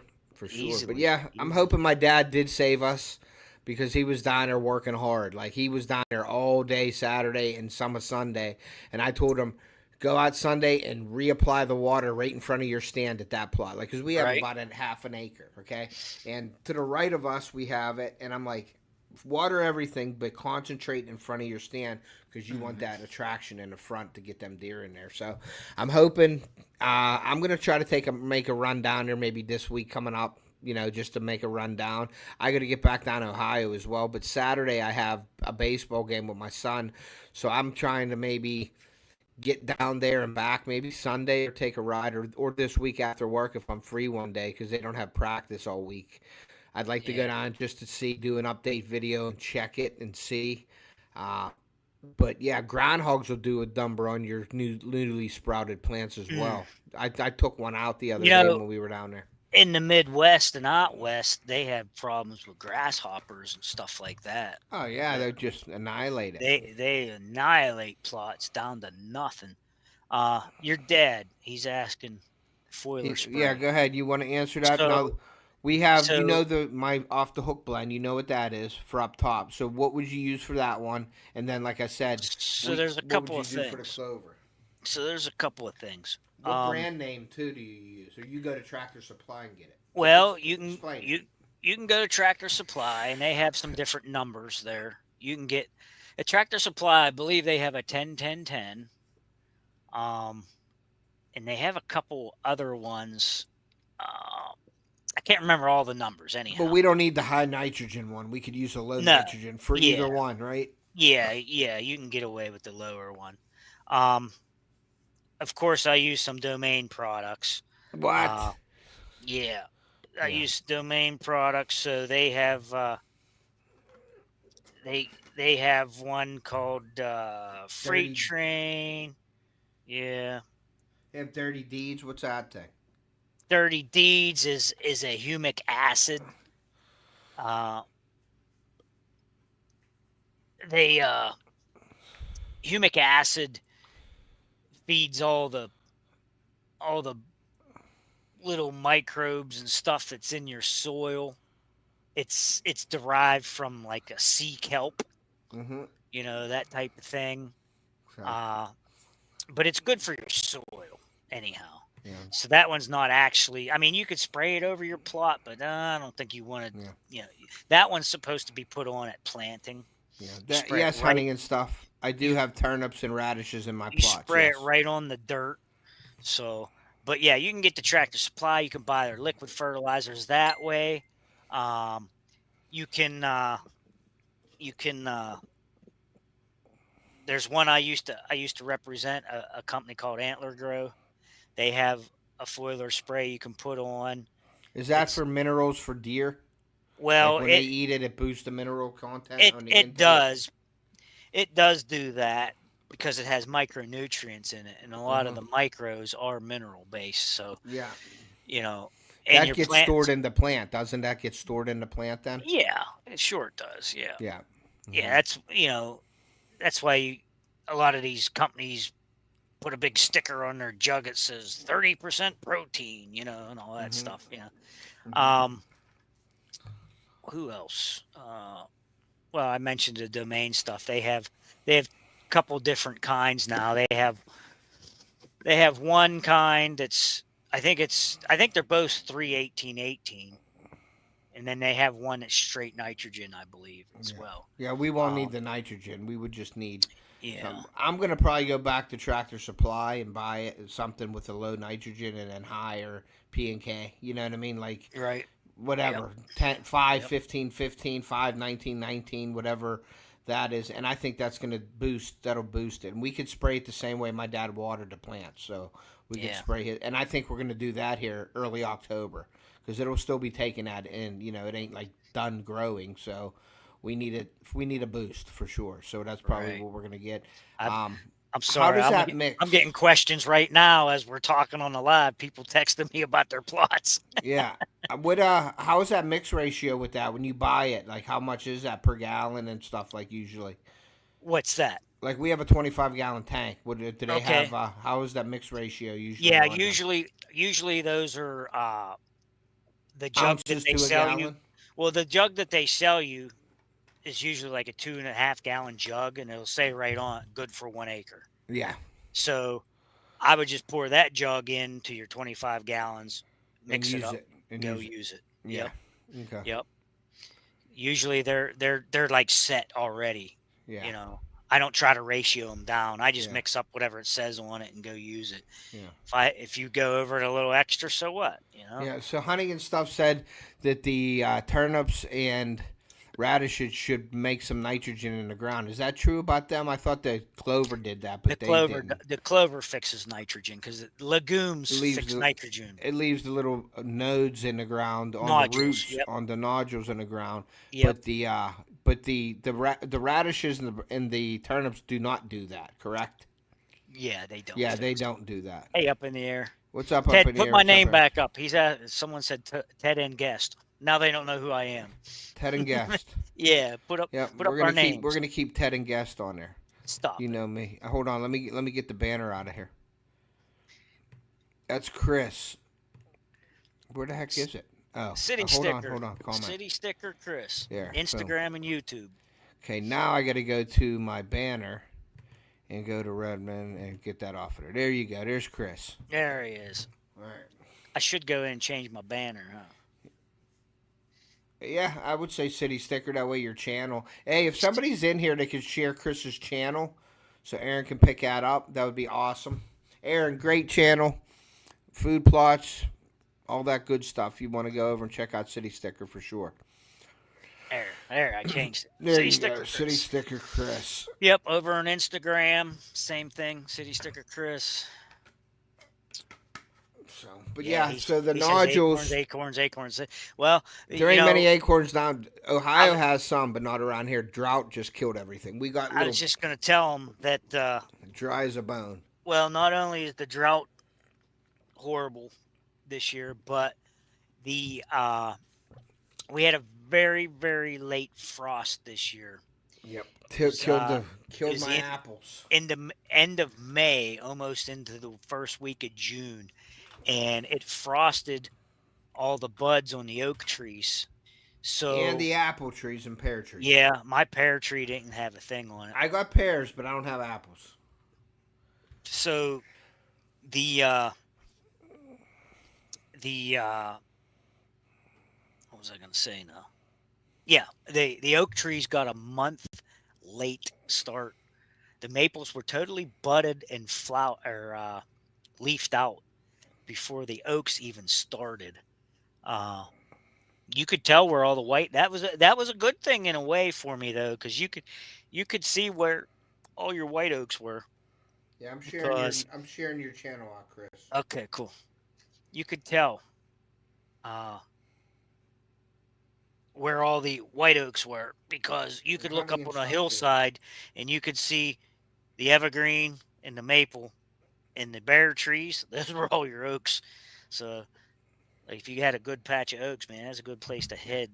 But yeah, I shared it out. Thank you. The acorns this year in our area are so small that the turkeys are already picking them up. Yeah, at the school, we have tons of oaks around the school, acorns, and they're dropping, and I'm opening them up and I'm cracking them, and they are nothing in them. Yeah. They're dry. They're little. There's no moisture in an acorn right now at all.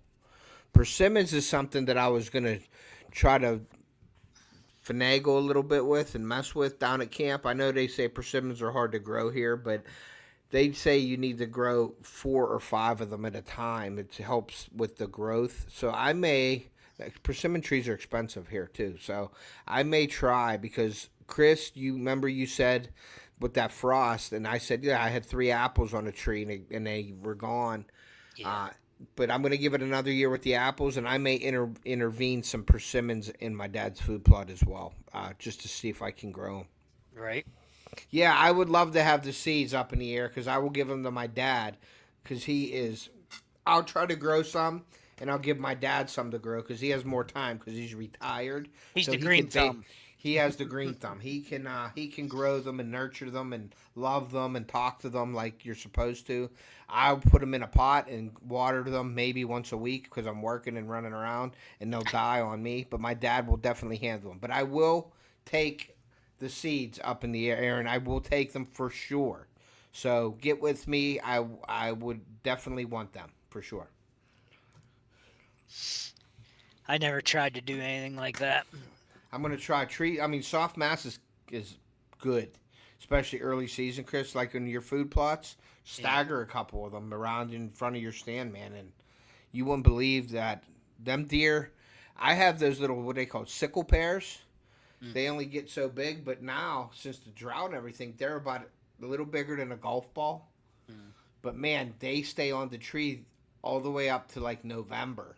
And last year, I had does standing on their hind legs, reaching up, grabbing a branch, and flinging the branch, and the pears would come off, and they were eating the pears on the ground. Right. Unfortunately, with a bow in your hand, we have pear trees across the field at 80 yards, so all the deer are over there eating the pears.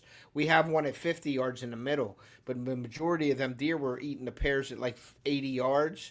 And I was telling my dad, we got to get them pears or something on this side of the. So the persimmons that he gets, I would do that for sure. You know what I mean? I would put some persimmons on there. I don't know. I'll send you some. Yeah, I would love persimmon trees for sure. If anybody wants to send me seeds, trees, whatever you want, I will plant them. And my dad knows a lot, and he knows what to do with all of them. He actually grafted our pear tree down there with like another brand. I can't. If he's still here, he'll tell you what he did with the pear tree. But it grew, man. I was like, get out of here. And he like cut the bark off of a branch, put another branch on, tied it in there somehow, and it grew. I'm like, wow. So Yeah, I have to graft an apple tree in my backyard here. he's like the There's mad something scientist. to that. There's something to that. Talk Like to you my can't, dad about it. He knows all about that stuff. you can't plant just a single variety apple seed and get a fruit from it. You have to graft it to some other type of apple, and then it grows. Yeah, my dad knows all about that, so I don't Yeah. know anything about that. I know put the tree in the ground. You buy them at Lowe's or Home Depot when they're on sale for $6.99 a tree. Put it in a pot for 1 year. In the springtime or in the wintertime, you put it in your cellar in the dark, and then once it starts blooming again, you take it down and plant it. That's all I know. I seen the chainsaw tool thing where you take it, put it over a little small sprout, pound it in there, and then pop it out. Yeah, I saw it up in the air. Yeah. Yep. Yeah, others couldn't grow tree. Yeah, some people can grow a tree in stone. I Some don't have the people green can't grow a thumb, tree. man. I don't know. My- I'm hoping I'm catching on with these food plots, and I'm really getting into the food plots and growing because I could see. I can the grow the food difference. plots, but I can't plant a garden.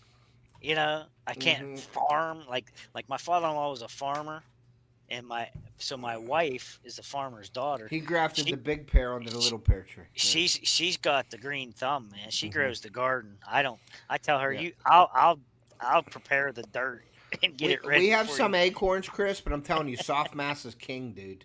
I know they love the acorns and protein, but man, do they love the pears and apples. They love See, the pears and apples. up here our growing season's so short. You know that the mast falls off the tree before the season. Not even our starts. sickle pears. Our sickle pears are on till November. You'll Yeah, see my videos. You've we seen don't my have rifle anything. videos after the end of November, after Thanksgiving. And we're in a rifle season. We're hunting, and I'm videoing them deer jumping up and grabbing them pears that are still on the tree. Yeah, we don't have any of them. Yeah. You got to get. I planted them. We planted them years and years ago, the sickle pears. Yeah. It takes patience, and I don't have that. I don't have patience. My dad is patient. I don't know. He's patient because maybe I grew up under him. He had to have patience with me, but I don't have patience. He pulled out all his hair. Yeah. So he had to have patience with me, I guess. But yeah, I don't have the patience, man. I can't. You know, I have to have results, man. Like now, and it just. Yeah. He'll tell you I'll throw stuff through wall. I'll rip stuff out, and like I get frustrated real easy. Well, I got people saying that they're gonna redisc and they're gonna redisc their plots and replant and stuff, and I'm like, I wouldn't advise that right now. Just let it ride. Let's talk about something, Chris. While you said that, I've been seeing the deer doctor on TV, Deer and Deer Hunting. You can go look it up if you don't believe me. They're saying that disking kills 90% of the living organisms in the ground. Yeah. Okay? So they're saying you shouldn't disc. You should just drill now. The drill is the best way to do it because you're killing the organic life in the soil. And my answer to that is, what are the farmers doing to grow? Okay? Exactly. So if the farmers are doing it and they're plowing it up and they're disking it and they're still growing food, we should be growing food. Do you think that is a little, just something they have to throw out there to get some reaction to it? Do you believe that? I was told that they did one pass through a food plot and tested the soil, and 90% of scientists or some college did a test on the pass through, and it was 90% of the living organisms were dead in that area that they dissed. Right, right. So what say Okay, you in that? So I want to okay. hear this. I wanted All to ask right, you all that. right. Now I might catch some flack for this, but I'm going to Well, tell that's the you. whole idea. Well, I'm Yeah. going to tell you what. I'm going to tell you the truth. Okay.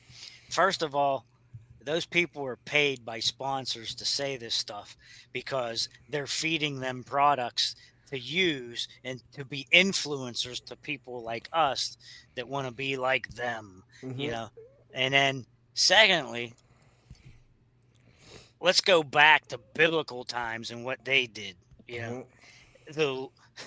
the God gave them abilities to do the turning of dirt and making their own living and feed their families that way. Okay, moving on. Hmm. The organism argument. Okay, first of all, you're disking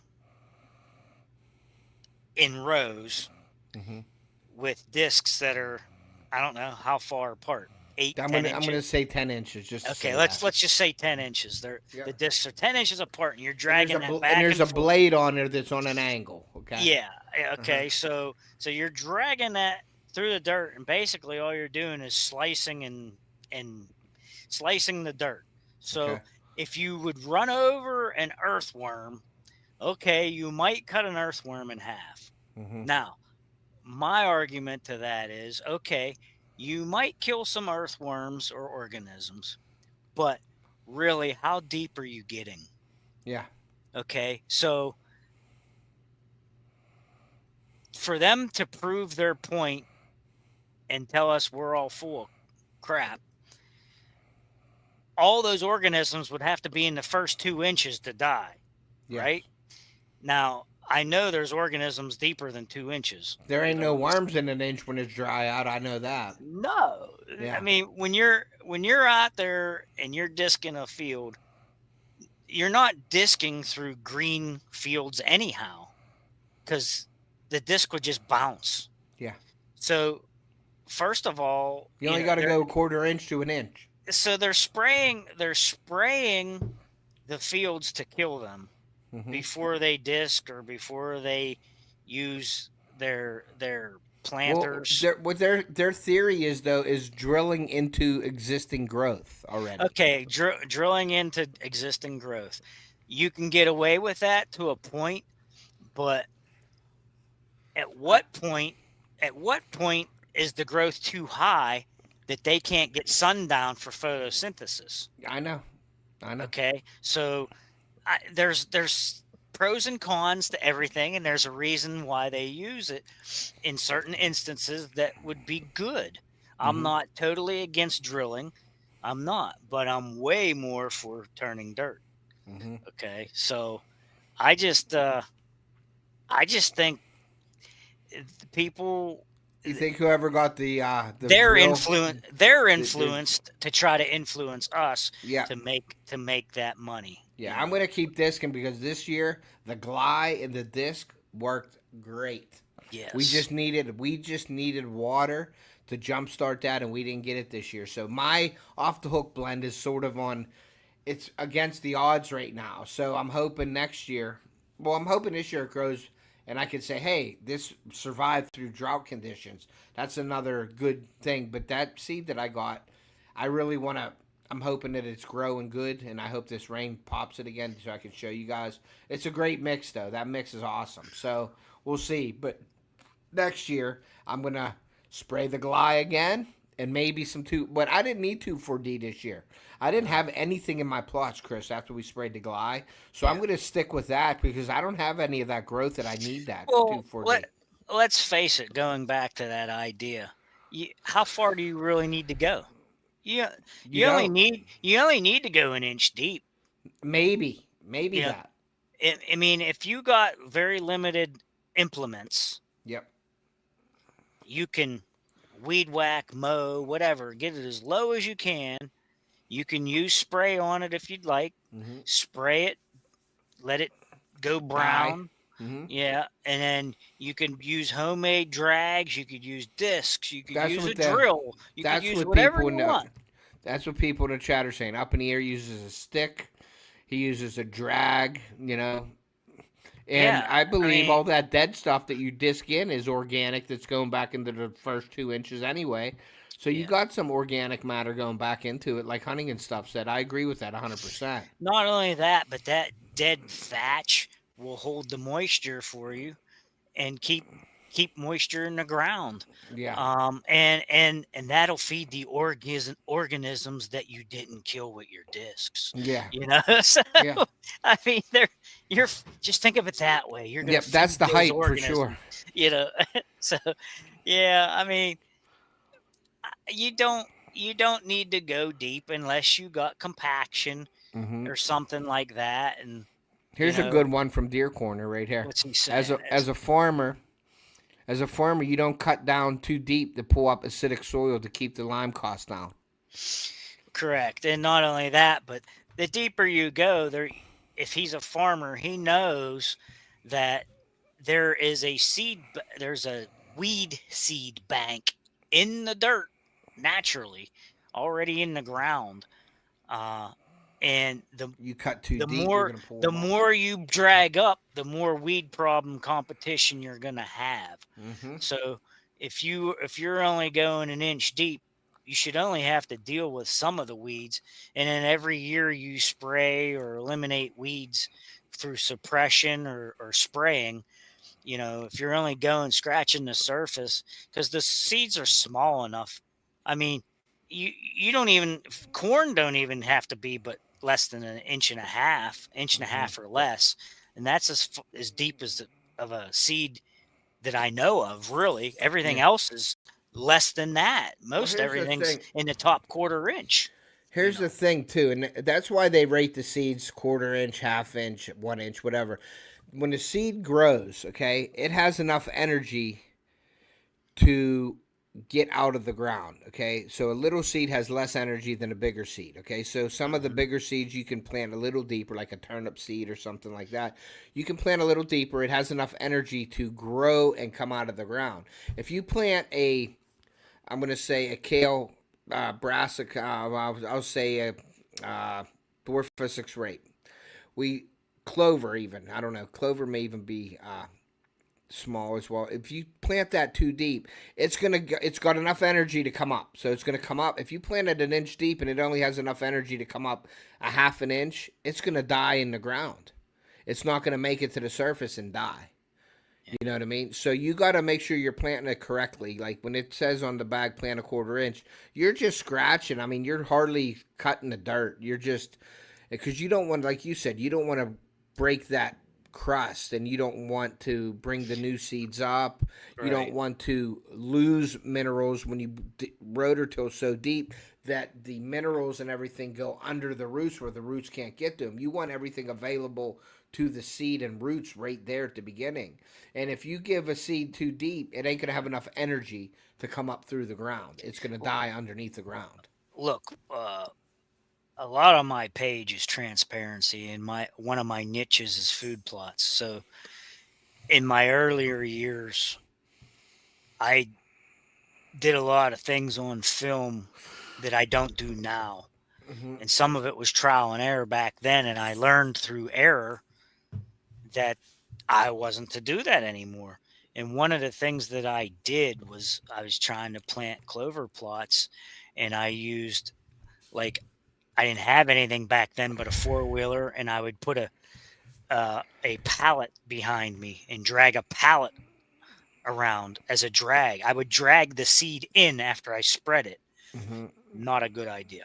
Hmm. I had so little germination doing that. Now, you could get away with that probably if it was winter wheat or rye, Yeah. because they could go a little deeper. Hmm. But you don't want to drag in like a clover Clover. or your brassicas. You just don't want to do that. They're small enough you could just put them right on top of prepared soil Hmm. before a rain and they'll be just fine. Yeah, what I found to work for me is we disc it. Well, we were tilling first, but we used to do that like last year and the year before. Now we try not to till much because we don't want to bring up that weed seed. And Yeah, that you don't weed want seed. to drag So that to the top. we sprayed the glide. Now the clover fields, I didn't do that. Remember, I frost seeded the clover. Hmm. So that grew, that took, and so every year I'm going to frost seed that field I to love just get. frost seeding. So I love frost seeding too now because it turned out really well, and I got some Yeah. really good growth. So over the next couple years, I'm going to be throwing new seed in, old Yep. seeds growing, new seed. So you're going to get age groups of different clovers, and Yep. we're going to keep it all growing, and it's going to Yep. come back, and we're going to cut it when it flowers and starts to brown to reseed itself. And that Yep. clover field is going to be a clover field. That's what we want that field for. Yep. But I found that in the brassicas and my off the hook blend and the years before that, when we were using the domain, the big sexy and stuff, and I'll mention domain even though I don't use them anymore, but I use them, and we would disc and then we would plant and we would roll. All we would do is take the roller and roll it down just to pack it because we were getting rain and it would wash the seed off of the higher mounds of dirt and then down into the crevices. And Yep. it almost looked like we were planting corn where all the clover, all Right. the brassicas were growing in rows and it wasn't a full plot. So what we do is we roll it flat and we get it all just pushed down. It's not real heavy roller. It might be 40-pound roller. It's an old conveyor belt roller that we put studs on it. Yep. And we just roll that across the ground with a quad after we plant it. And does that set the seed very well? When it rains, it won't wash it away, and we get nicer looking food plots that way. So I roll everything now. I actually had a guy come down this year, Chud, and he come down, and I told him, when we're done planting, you come back behind us and roll. And another thing that helped is we put lime in May, because usually pelletized lime takes about 3 months for it to get in the soil and be usable for that. So we put it in May, June, July, August when we're planting. The lime's in there 3 months before, so the plants can get that pH and be able to use the minerals and all the fertilizers that we're putting in. Because like you said, if your pH ain't right and you don't have that in there, you can put as much fertilizer as you want. That plant will not use it unless that pH is correct for that plant. Yep. And you're just wasting fertilizer. Yep. So that's what we're doing, and it definitely works for us. And I'm hoping, like I said, man, rain is king. Like you can't do anything without. Can't do anything without the moisture. No, can't do anything without. It's just tough. Now, Deer Corner said seed banks last for hundreds of years. Yes, they do. They do.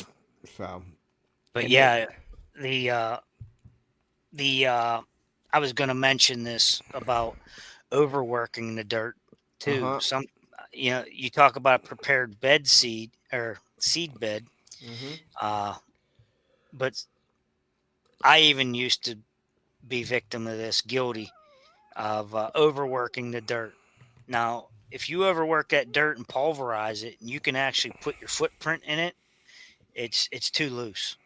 You need to go back and pack it or something, or let it get rained on. Because it'll go down, it'll sink down too far in that. Oh, you'll sink the seed. You'll lose the seed. Yeah. You'll sink it, and then it'll be too deep, screw you over.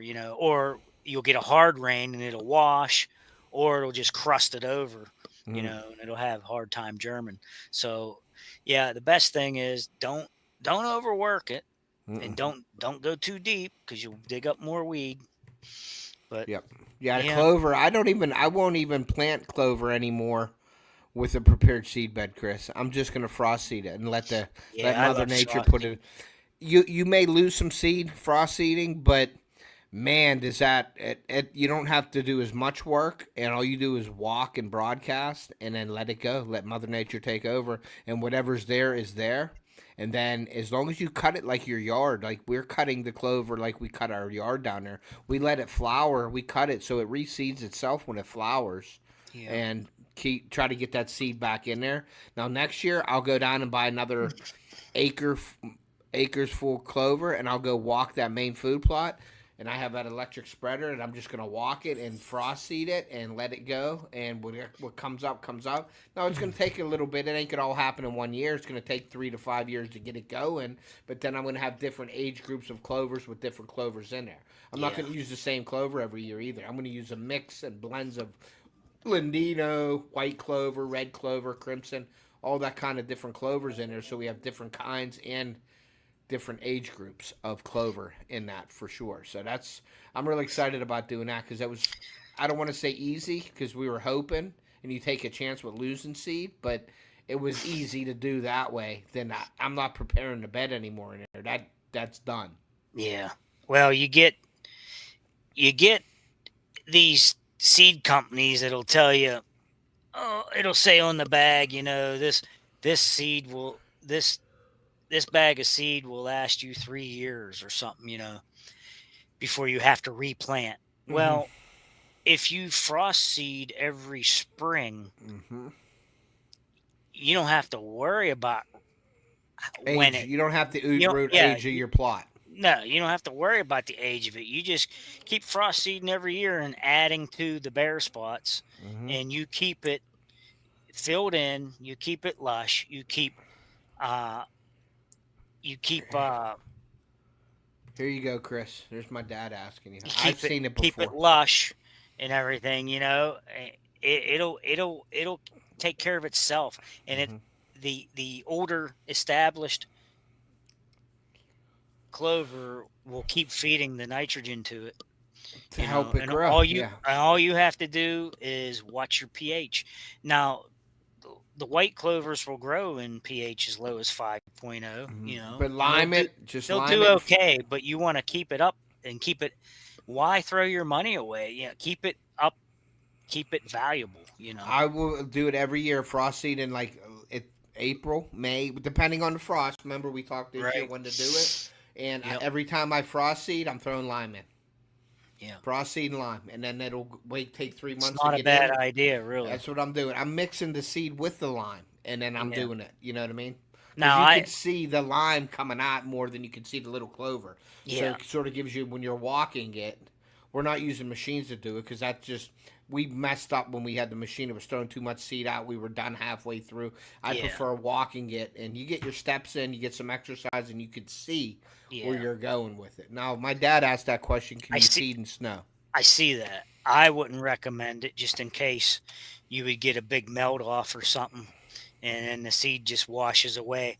Not only that, but you put that seed on top of snow, and then the birds can see it easier, and it's just an easy meal. They'll wipe you out real fast that way. Yep. Now, one thing I do on top of the snow is lime. Yeah. You can see where you're putting it, and that when it starts to melt, it melts the lime in with it. It'll inject it into the soil. Especially pelletized lime, it'll melt into the snow and into the water and go in. I like that idea. Here's something I saw today, and makes me think. There's a show on cable called Ag PhD. They're from out in the Dakotas, and very huge following. Anyhow, he had a reel on today and said that it takes 3 years for lime to break down and be usable. Wow. 3 years. And he was talking about the powdered, and I was like, woo. I don't know what to think about that, because what does science say, though? Like, he's saying that, but what does science say? Well, you take a soil test this year and you add lime to it. Yeah. You come back next year and it raises a little bit. And then you add some more the next year, it raises a little bit. And so I mean, I would say if you're not putting enough on every year, it might take 3 years for you to bring your pH up where you want it. You don't think that to be active though it takes 3 years? I don't believe I don't that. I think I wouldn't don't believe that. I don't I don't believe that I because mean, and this is just from all that me and I've Dave's read. proved me and Dave proved that wrong. I mean, just Hmm. by using bags of pelletized lime, we went into one plot and it was under 5, and we added a ton of lime, literal ton, and came back in the spring of the How next many year and months later? tested it. How many It was months you think? it was like 6 or 7 months we waited just because that was the time period it was. It's just the way it worked out. Hmm. And it raised over a whole point, you know. Yeah. Hmm. And it was literally pine trees that we cut down, and it was full of pine needles, and Hmm. we raked them off as much as we could, and then we actually made a fire and burned as much as we could, and then added the lime to the bare dirt. And we did plant some stuff and it grew, but it only came up this high and then fell over, you know. Yeah. But that was just throughout the summertime. Uh, and then that rotted up. And over in the next spring, we came back, tested it. It was a little bit, it was, we started, it was near 5. It was almost, it was like 5.6 or 5.7 or something by the Hmm. next spring. And we added a second ton to it. And I'm talking, this is less than a quarter acre plot that we made Hmm. in the woods. And we got that plot up over 6, almost to 6.5, and was growing beautiful stuff down in there. Yeah. But it was the second year that it really turned on, Yeah. you Now know. I could see it going through its process and turning point of of a year, but I believe that I mean you can only put so much lime in a year. Like I can only access it with bags, so I can't put in 10 ton of lime on a food plot. Like when you get your soil samples, it says 1 ton or 10 tons per acre. You're kind of Right. screwed. You're kind of screwed at that point. You just gotta put as much as you can in every year. That's basically Yeah. what it is, or as much as your budget allows every year. Right. So what we do is our main food plot, we put 10 to 15 bags in a year. In the main, my dad's we put in 5 bags a year. Yeah. I Five mean, bags, 5 bags, five it bags. depends on how big you are, you know. Yeah, and I don't even care what if the pH is perfect. I'm still throwing a bag. I'm putting lime in. Well, anytime anytime I add dry fertilizer, Hmm. I supplement a bag with it just because there's so many fillers and salts in those fertilizer bags Hmm. that I will Now this throw is some lime with granular. it. This ain't Granular. liquid. This is No, granular. not liquid. Yeah, Yeah, it's granular. And I will supplement with it a couple of bags of lime to try to just get the acidity down, just to sweeten the fight, soil. Yeah, yeah, just to fight the fight acid. all the junk that was in there for filler, you know. Yeah. Now the Anderson brand that I buy, it comes out of Ohio, is cut with lime. Hmm. So I really don't have to worry about that. Yeah. So Yeah, yeah. You can never put too much lime in. no, I, no. I, I don't. If you have it, put it in.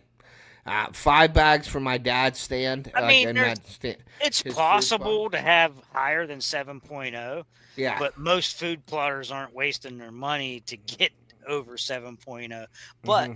I will tell you, if you're going to try to grow like alfalfa or something like that, it needs to be up there, Yeah. 6.8. What about sorghum? You have to be up there pretty high too with sorghum. No, but you should be, no matter what you're growing, you should be somewhere around 6.2, Yeah. you know, no lower really. Hmm. Uh, I mean, optimum 6.5 and above, but Yeah. you know, When you you have shouldn't get when you you have shouldn't get sweeter below 6. when you have sweeter soil, I guess you have. Well, in theory, I don't find this to work, but in theory, they say the sweeter the soil, the less weeds you produce. Because a weed There's likes acidic soil. Yeah, Is there's that some truth. There's some truth to that. so? You can keep certain weeds away. I don't care how sweet the soil is. You're gonna have weeds. You're gonna have a Yeah, goofy yeah, foxtail, or you're gonna have goofy. You're gonna have something growing in there. yeah. Some Something. kind. Remember them grass that we had in our clover? Them Yeah. bushes of grass. Where they come from? I have no idea. Well, you can't starve a weed. You They have a can't. tap. They can't because you Hmm. notice this summer, your grass ain't growing, but the weeds are. Yep. The stuff you planted ain't grown, but the weeds are. Yeah, you You're can't not starve them. starving. You're not starving. They got tap roots that run deep, and they reach down. They'll grab the moisture. There's moisture down there somewhere. It's Uh-huh. just not up at the top where we want. Where our Hmm. seeds are. Yeah, where you're at a quarter inch to an inch of the dirt. That's the problem. Yeah. Yep. Yeah. Yeah. It's just there's. I mean, it's not rocket science, but yet Yeah. there is some things you can Well, you do got to to be help smart yourself about it, out. Chris. You got to be Yeah, smart about it. Like anybody can grow, and I could say it, anybody can grow rye or winter wheat probably if you go out there and grab a bag of rye. And that's our escape. That's our emergency. yeah. That's our emergency, okay? But if you're planting certain products and your pH isn't right, you don't have it at the right pH, and you don't add lime, so you messed up from not adding lime. Your pH is wrong. Then you go in there and you think I can buy 100 bags of fertilizer, put all this fertilizer, and it's going to grow. It will not use the fertilizer if the pH is incorrect. Yeah, you're It wasting money. loses its ability to actually suck in the nutrients if the pH is wrong. So if your pH is the first thing, get that right, and then your plants have the ability to use the fertilizer Yeah. to its best capabilities. That's the Yep. issue. Yep. If your pH ain't right, you could throw 10 bags of that in. It might use a quarter of what it should be using because it can't take it in. It Well, cannot. if your pH is 5.0 Yep. or less, Yep. your plants 50% of the fertilizer you're throwing on isn't usable, Isn't usable. Yep. and it just goes up in As you number go from lower. there. You know, if you raise your pH, more fertilizer can be used, and Yep. that's the way it goes up. And that's why I said you don't want to be below a 6.2, somewhere around there, because you're still only at 85% usage at that point. And optimum 6.5, 6.8, somewhere in that range. You're around Which is 90% or tough to so. get. What is tough to get if you have a big plot because you need. I mean, you need 100 tons of lime. Something like we had food. We had soil samples. It was just outrageous in areas down there that we couldn't afford to put the lime in it. Right.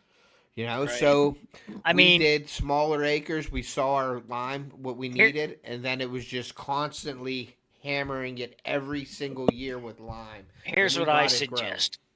Here's what I suggest. If you want food plots and you can't afford them, Yep. to properly do soil tests and fertilize and lime, what I would suggest is to go out and get winter wheat and winter rye.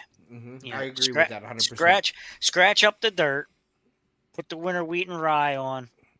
It'll germinate if you get enough moisture, and just keep mowing it like a lawn, and that extra thatch that you're making will Becomes deteriorate, organic. and Yeah. it becomes nutrients to what's up and coming. Yeah. And you're going to kind of build your soil a little bit. I mean, it's going Well, to be a that's very kind. slow process, but I mean, you will at least have some Green. something that's almost nutritious, Yeah. Yeah. more than regular lawn Grass. grass, I Yeah. guess, and something that they're somewhat attracted to, and you really haven't put any money in it that Yeah. way. I Hmm. mean, you can grow clover in 5.0, but Yeah. it's just not going to be optimal, you Yeah. know? Yep. But if you're putting the work into it, if you can get to that point where you want to be, and when I do stuff, ask my dad. I try to do it the best I can, to the best. But we have a budget at camp. You know what I mean? We can't spend thousands of dollars. We're in the hundred zones. We're not in thousands, and so we try to do our best. My dad's is a half acre now, and we just put in 5 to 10 bags of lime every May, or when I, Thanks to your corner. yep, and or when you frost seed the clover, that's where the lime's going in, and it's what I've read, what I've seen. 3 months is about what it takes to get that sweeten the soil. 3 months, not the day you put it in. Right. So we learned that and stuff over the years. So we do it in May, August we plant, but I'll frost seed in May with my clover. and then lime the other plots, and then in August comes, we plant, and Now I'm now we're gonna waiting for use the someone. foiler. I'm waiting for someone to ask. Okay, you do liquid foiler fertilizer, but what about liquid lime? Well, don't get Yeah. me started. But I will tell you this. Here's the truth about liquid lime. First of all, buyer beware. And if it's not derived from calcium carbonate, it's not going to raise your pH. Yeah. Sorry to inform you that. It's just not going to happen. We got Calcium some we got carbonate. some brands out there that don't have the right ingredients to raise your pH, does it? No, we got some brands that are doing that. One of them is one I support, and I just refuse to use it or advertise for that. Mm-hmm. I won't even ask for it. Mm-hmm. I'm not going down that road. I just avoid that subject.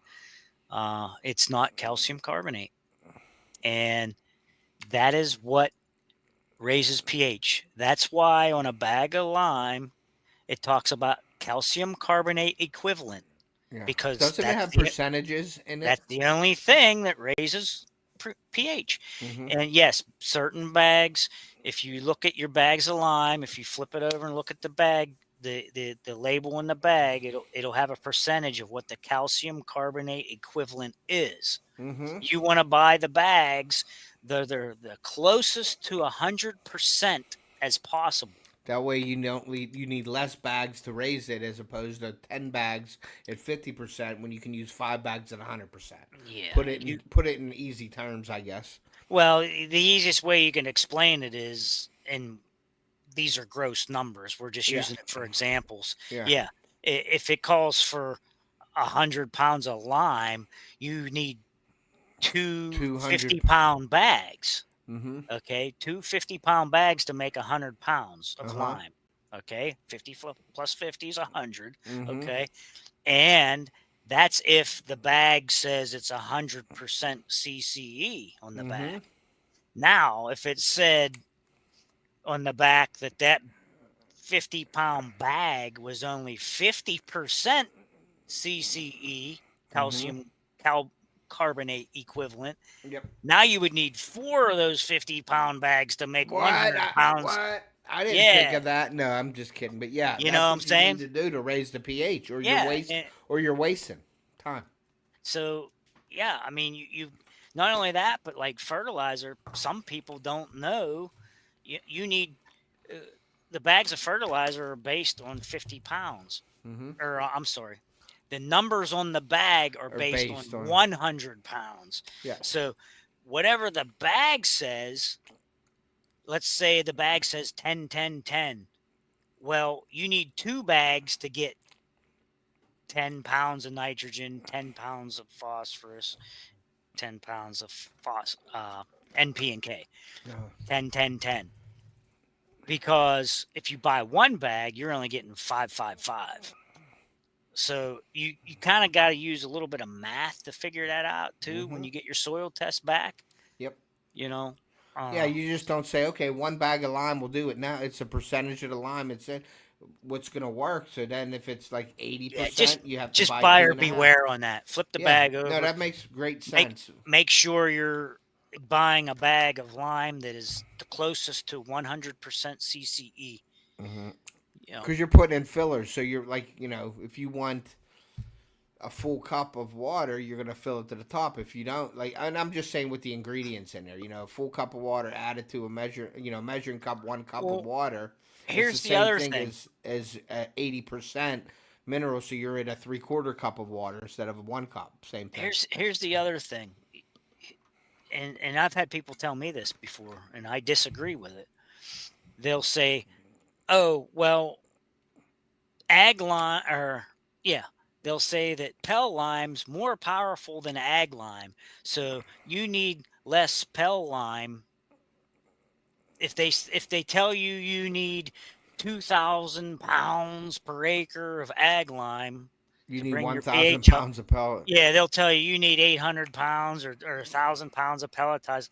That's BS, man. All it is packed into a pellet. It's pressed down, compressed into pellets. And there's inert matter in there. Lime is lime. So if it tells you 2,000 of ag lime, you need 2,000 of Pell lime. It's an equivalent. It's the same thing. It's lime is lime. All it is pressed into a pellet, so it's easier to use because you can't spread ag lime in a bag spreader. No. It doesn't work. It clumps You up can and use a just drop falls out. spreader if you want to take. If you have one. Yeah, if you have a drop spreader, yeah. You know, but the Pell lime just makes it convenient for people. Oh yeah, it's easy to use. Now another thing is, like you said, 1,000 pounds of Pell lime or 1,000 pounds of ag lime. Does ag lime have a percentage of this carbonate in it as well? So you have to check even the powdered lime. It ain't pure lime. Yes, 100%. It's not 100, but I got a load. I don't know, 5 years ago. It was like 98.5%. Yeah, so you're pretty much on the dot with that. Yeah, you know what I mean? ag lime is the best. I mean, it's the best. But it's just hard to work with. It's hard to work with, but if it's powdered, if it's pulverized enough and it's powdered, the next rain you get, it's going in. It works quicker than the Pell lime breaking down. Yes. It will work a little faster getting down in there, and then if you disc it in, it'll just work that much quicker for you. Yeah. So you think that the powdered pulverized will go into the ground quicker than a pelletized lime? It's my opinion. Yeah. I think it would because it's already powdered, and when it hits, when the rain hits it, it's just gonna. You think it breaks down? It'll just dilute into a slurry and find its way into all those cracks and crevices. Whereas the Pell lime, it'll find the cracks and crevices too, but I think it'll take a little bit longer just to break down. Do you think there's more inert matter in the pelletized as opposed to the ag lime, the powdered? Because inert as is what? I'm saying, like, do you Just think junk. they use fillers, junk in the pelletized because I don't they got to think. keep it together, or do you think it's actually just lime that's pressed? It's or my whatever they're using. It's my belief, and what I've been told is it's just compressed lime. And now it's the percentage is what's the difference. The percentage is the important part. Yeah. Yep. For sure. So. Yeah. All right, man. Well, it is 2 hours and 10 minutes into this live, Chris, and I know you got to go to bed because you got church tomorrow, and I got to get up and I got to do some stuff too, and my wife will be at church as well. So I am going to say thank you all for coming in. Chris, thanks for having us. We're going to be doing this again. We're going to be talking a little bit more about mock scrapes with Jinxum Sense with Sean from Jinxum. We're going to do that again. I'm going to have Josh from Whitetail Driven Solutions on. We're going to be hitting the mock scrapes to draw out the seeds sort of like this as well. The urban deer strategies is Chris and I, that's our baby that we talk about. I wanted to bring Sean up here to talk because he does hunt my urban areas where he lives, but he wasn't able to come on. So I enjoy talking about the urban deer strategies because I don't see a lot of people talking about it. So Chris and I took that upon ourselves to introduce that to you guys and talk about it. I don't know how many people, in here do that. But the food plotting and all that stuff is Chris's book of knowledge on all that stuff. So I enjoy having Chris up and beating his ear about food plots. I'm learning a lot of it. I feel that I'm starting to become more of a steward of the food plot world because of Chris. So I encourage anybody that has any questions or anything, get a hold of Chris, ask him. He knows all about that stuff. As well as you can ask me, and if I don't know it, I'm sending you to Chris anyway. So that's how that's going to work. But Chris's channel is based off a lot of that. He may shoot smaller bucks than I do, but he knows how to grow food plots. Right, Chris? Another shot. You do have one bigger than me for sure. For sure. I never got this one scored. I never got. We got to get him up, or we got to bring him up. I want to take him to your buddy to get scored anyway next year. This time, I'll take this one this year and get it scored. I'll take mine. I'll take maybe one or two of mine up as well to get him scored. Because the next biggest one to that I have is only 126, I think. Yeah, and that's what I got 126 up on the wall over there. I think this one will break 130. Nice. And I've got pictures of all those ones I sent you today. Yeah, if you get them, man. But thank you guys for coming in, man. We appreciate you. We enjoy talking about this stuff. hopefully you guys do too. It's a big learning experience for all of us. We learn from you guys in the chat, and hopefully you could take something that you didn't know from us as well. We try to make it fun and entertaining as possible. But we will be doing more lives coming up here. Josh from Whitetail Driven Solutions will be on. Sean from Jinx Some Sense will be on. Chris and I will be doing more through the hunting season, and possibly Boxy, because Boxy joined the pro staff at Jinx Some Sense as well.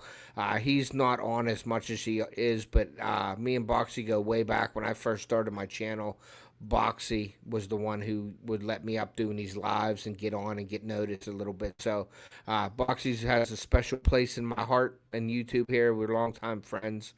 Chris knows him pretty well too, so we may be doing, a couple with other guests as well. Keep an eye out on all the contests that I'm running, and I am going to be running them from my community page.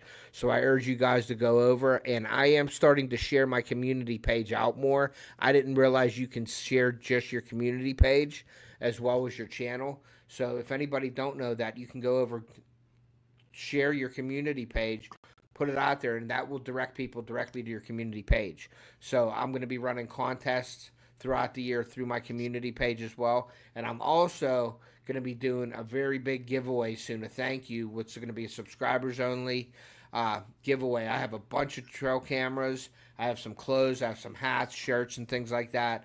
My turkey calls I'm going to be giving away from Backroads Outdoors from those guys, Oak Ridge Game Calls. I'll be giving them away. So I have a bunch of stuff pretty big. It's going to be over probably $2 or $3 grand worth of stuff that I want to give away to you guys, and that's just to give back and say thank you. It's free. It's just I'm going to do a giveaway one night, but I will advertise that because I'd like to get as many subscribers in there to say thank you to and give away products to. So keep an eye on for that as well. So, yep, new videos come out every Wednesday at 7. Chris, you have anything to add, and then I'll finish it up and we'll get out of here. Yeah, I just encourage people to I try not to act like a know-it-all, but if you guys have questions and you don't see it on my YouTube channel, because I have like 600 some videos over there about food plotting and things, if you don't see something over there that that hasn't been answered, and if you have a question, just hit me up. I'm on Instagram or YouTube, or get a hold of Ted. He can get a hold of me. Yeah. I don't have a city have a sticker page. I have my personal page over there. Yeah. But if I don't know the answer, I'll find it for you. Mm-hmm. And very good at doing that. Researching. Willing to help people out whenever I can. Like Yep. I said, I'm not a know-it-all guy. I'm pretty humble about what I do, and I just enjoy sharing. So. Yep. Awesome. Go over and check out City Sticker Chris's channel after this live. Go over, give him a sub, maybe watch a video, and send him a comment. That'd be cool. Appreciate it, guys. All right, Good night to everyone. Good night, everybody. Check out all my links and stuff in the description of the videos that I got out there. Use my codes to save some money on the products. And I didn't even get into my broadheads or my new hex stick tonight, but we'll save that for another day. Yeah. So we'll get into that stuff too, coming up with products and useful products that we use as hunting gear and stuff like that. I'm sure Chris and I will get on and talk about our hunting gear and clothing. And I got lots of info on my mock scrape, all my juice that I'm using now. Yeah, you got your juice, but we'll talk about that in another. That'll be another night. Yeah, because I might have to have like a discretional thing on mine. Like you might have to. Yeah, we might have to go. We might have to go on your channel for that one. That'd be all right. I need to start doing some lives. Yeah, maybe we'll do that. So if you guys see us on Chris's channel or my channel, please stop in. So go over and subscribe. So when I do my lives and have Ted on, you got to hit the notifications button as well to all, so you can be notified whenever Chris or I upload. Because I'm going to start doing some lives. And because there's some stuff that Ted can't talk about on his channel, but if he comes over as a guest on mine, he can say whatever. Can talk about it all he can say whatever he wants, and I can say whatever I want. Yep, all bets are off if I go to your channel. That's right. Yep. So, all right, guys. Well, have a great weekend. Have a safe weekend, and we will see you soon. Thank you. See y'all. Like I always say, guys, take a kid fishing or hunting. We're going to preserve our sport and pass it on to future generations, and we will see you. Boom.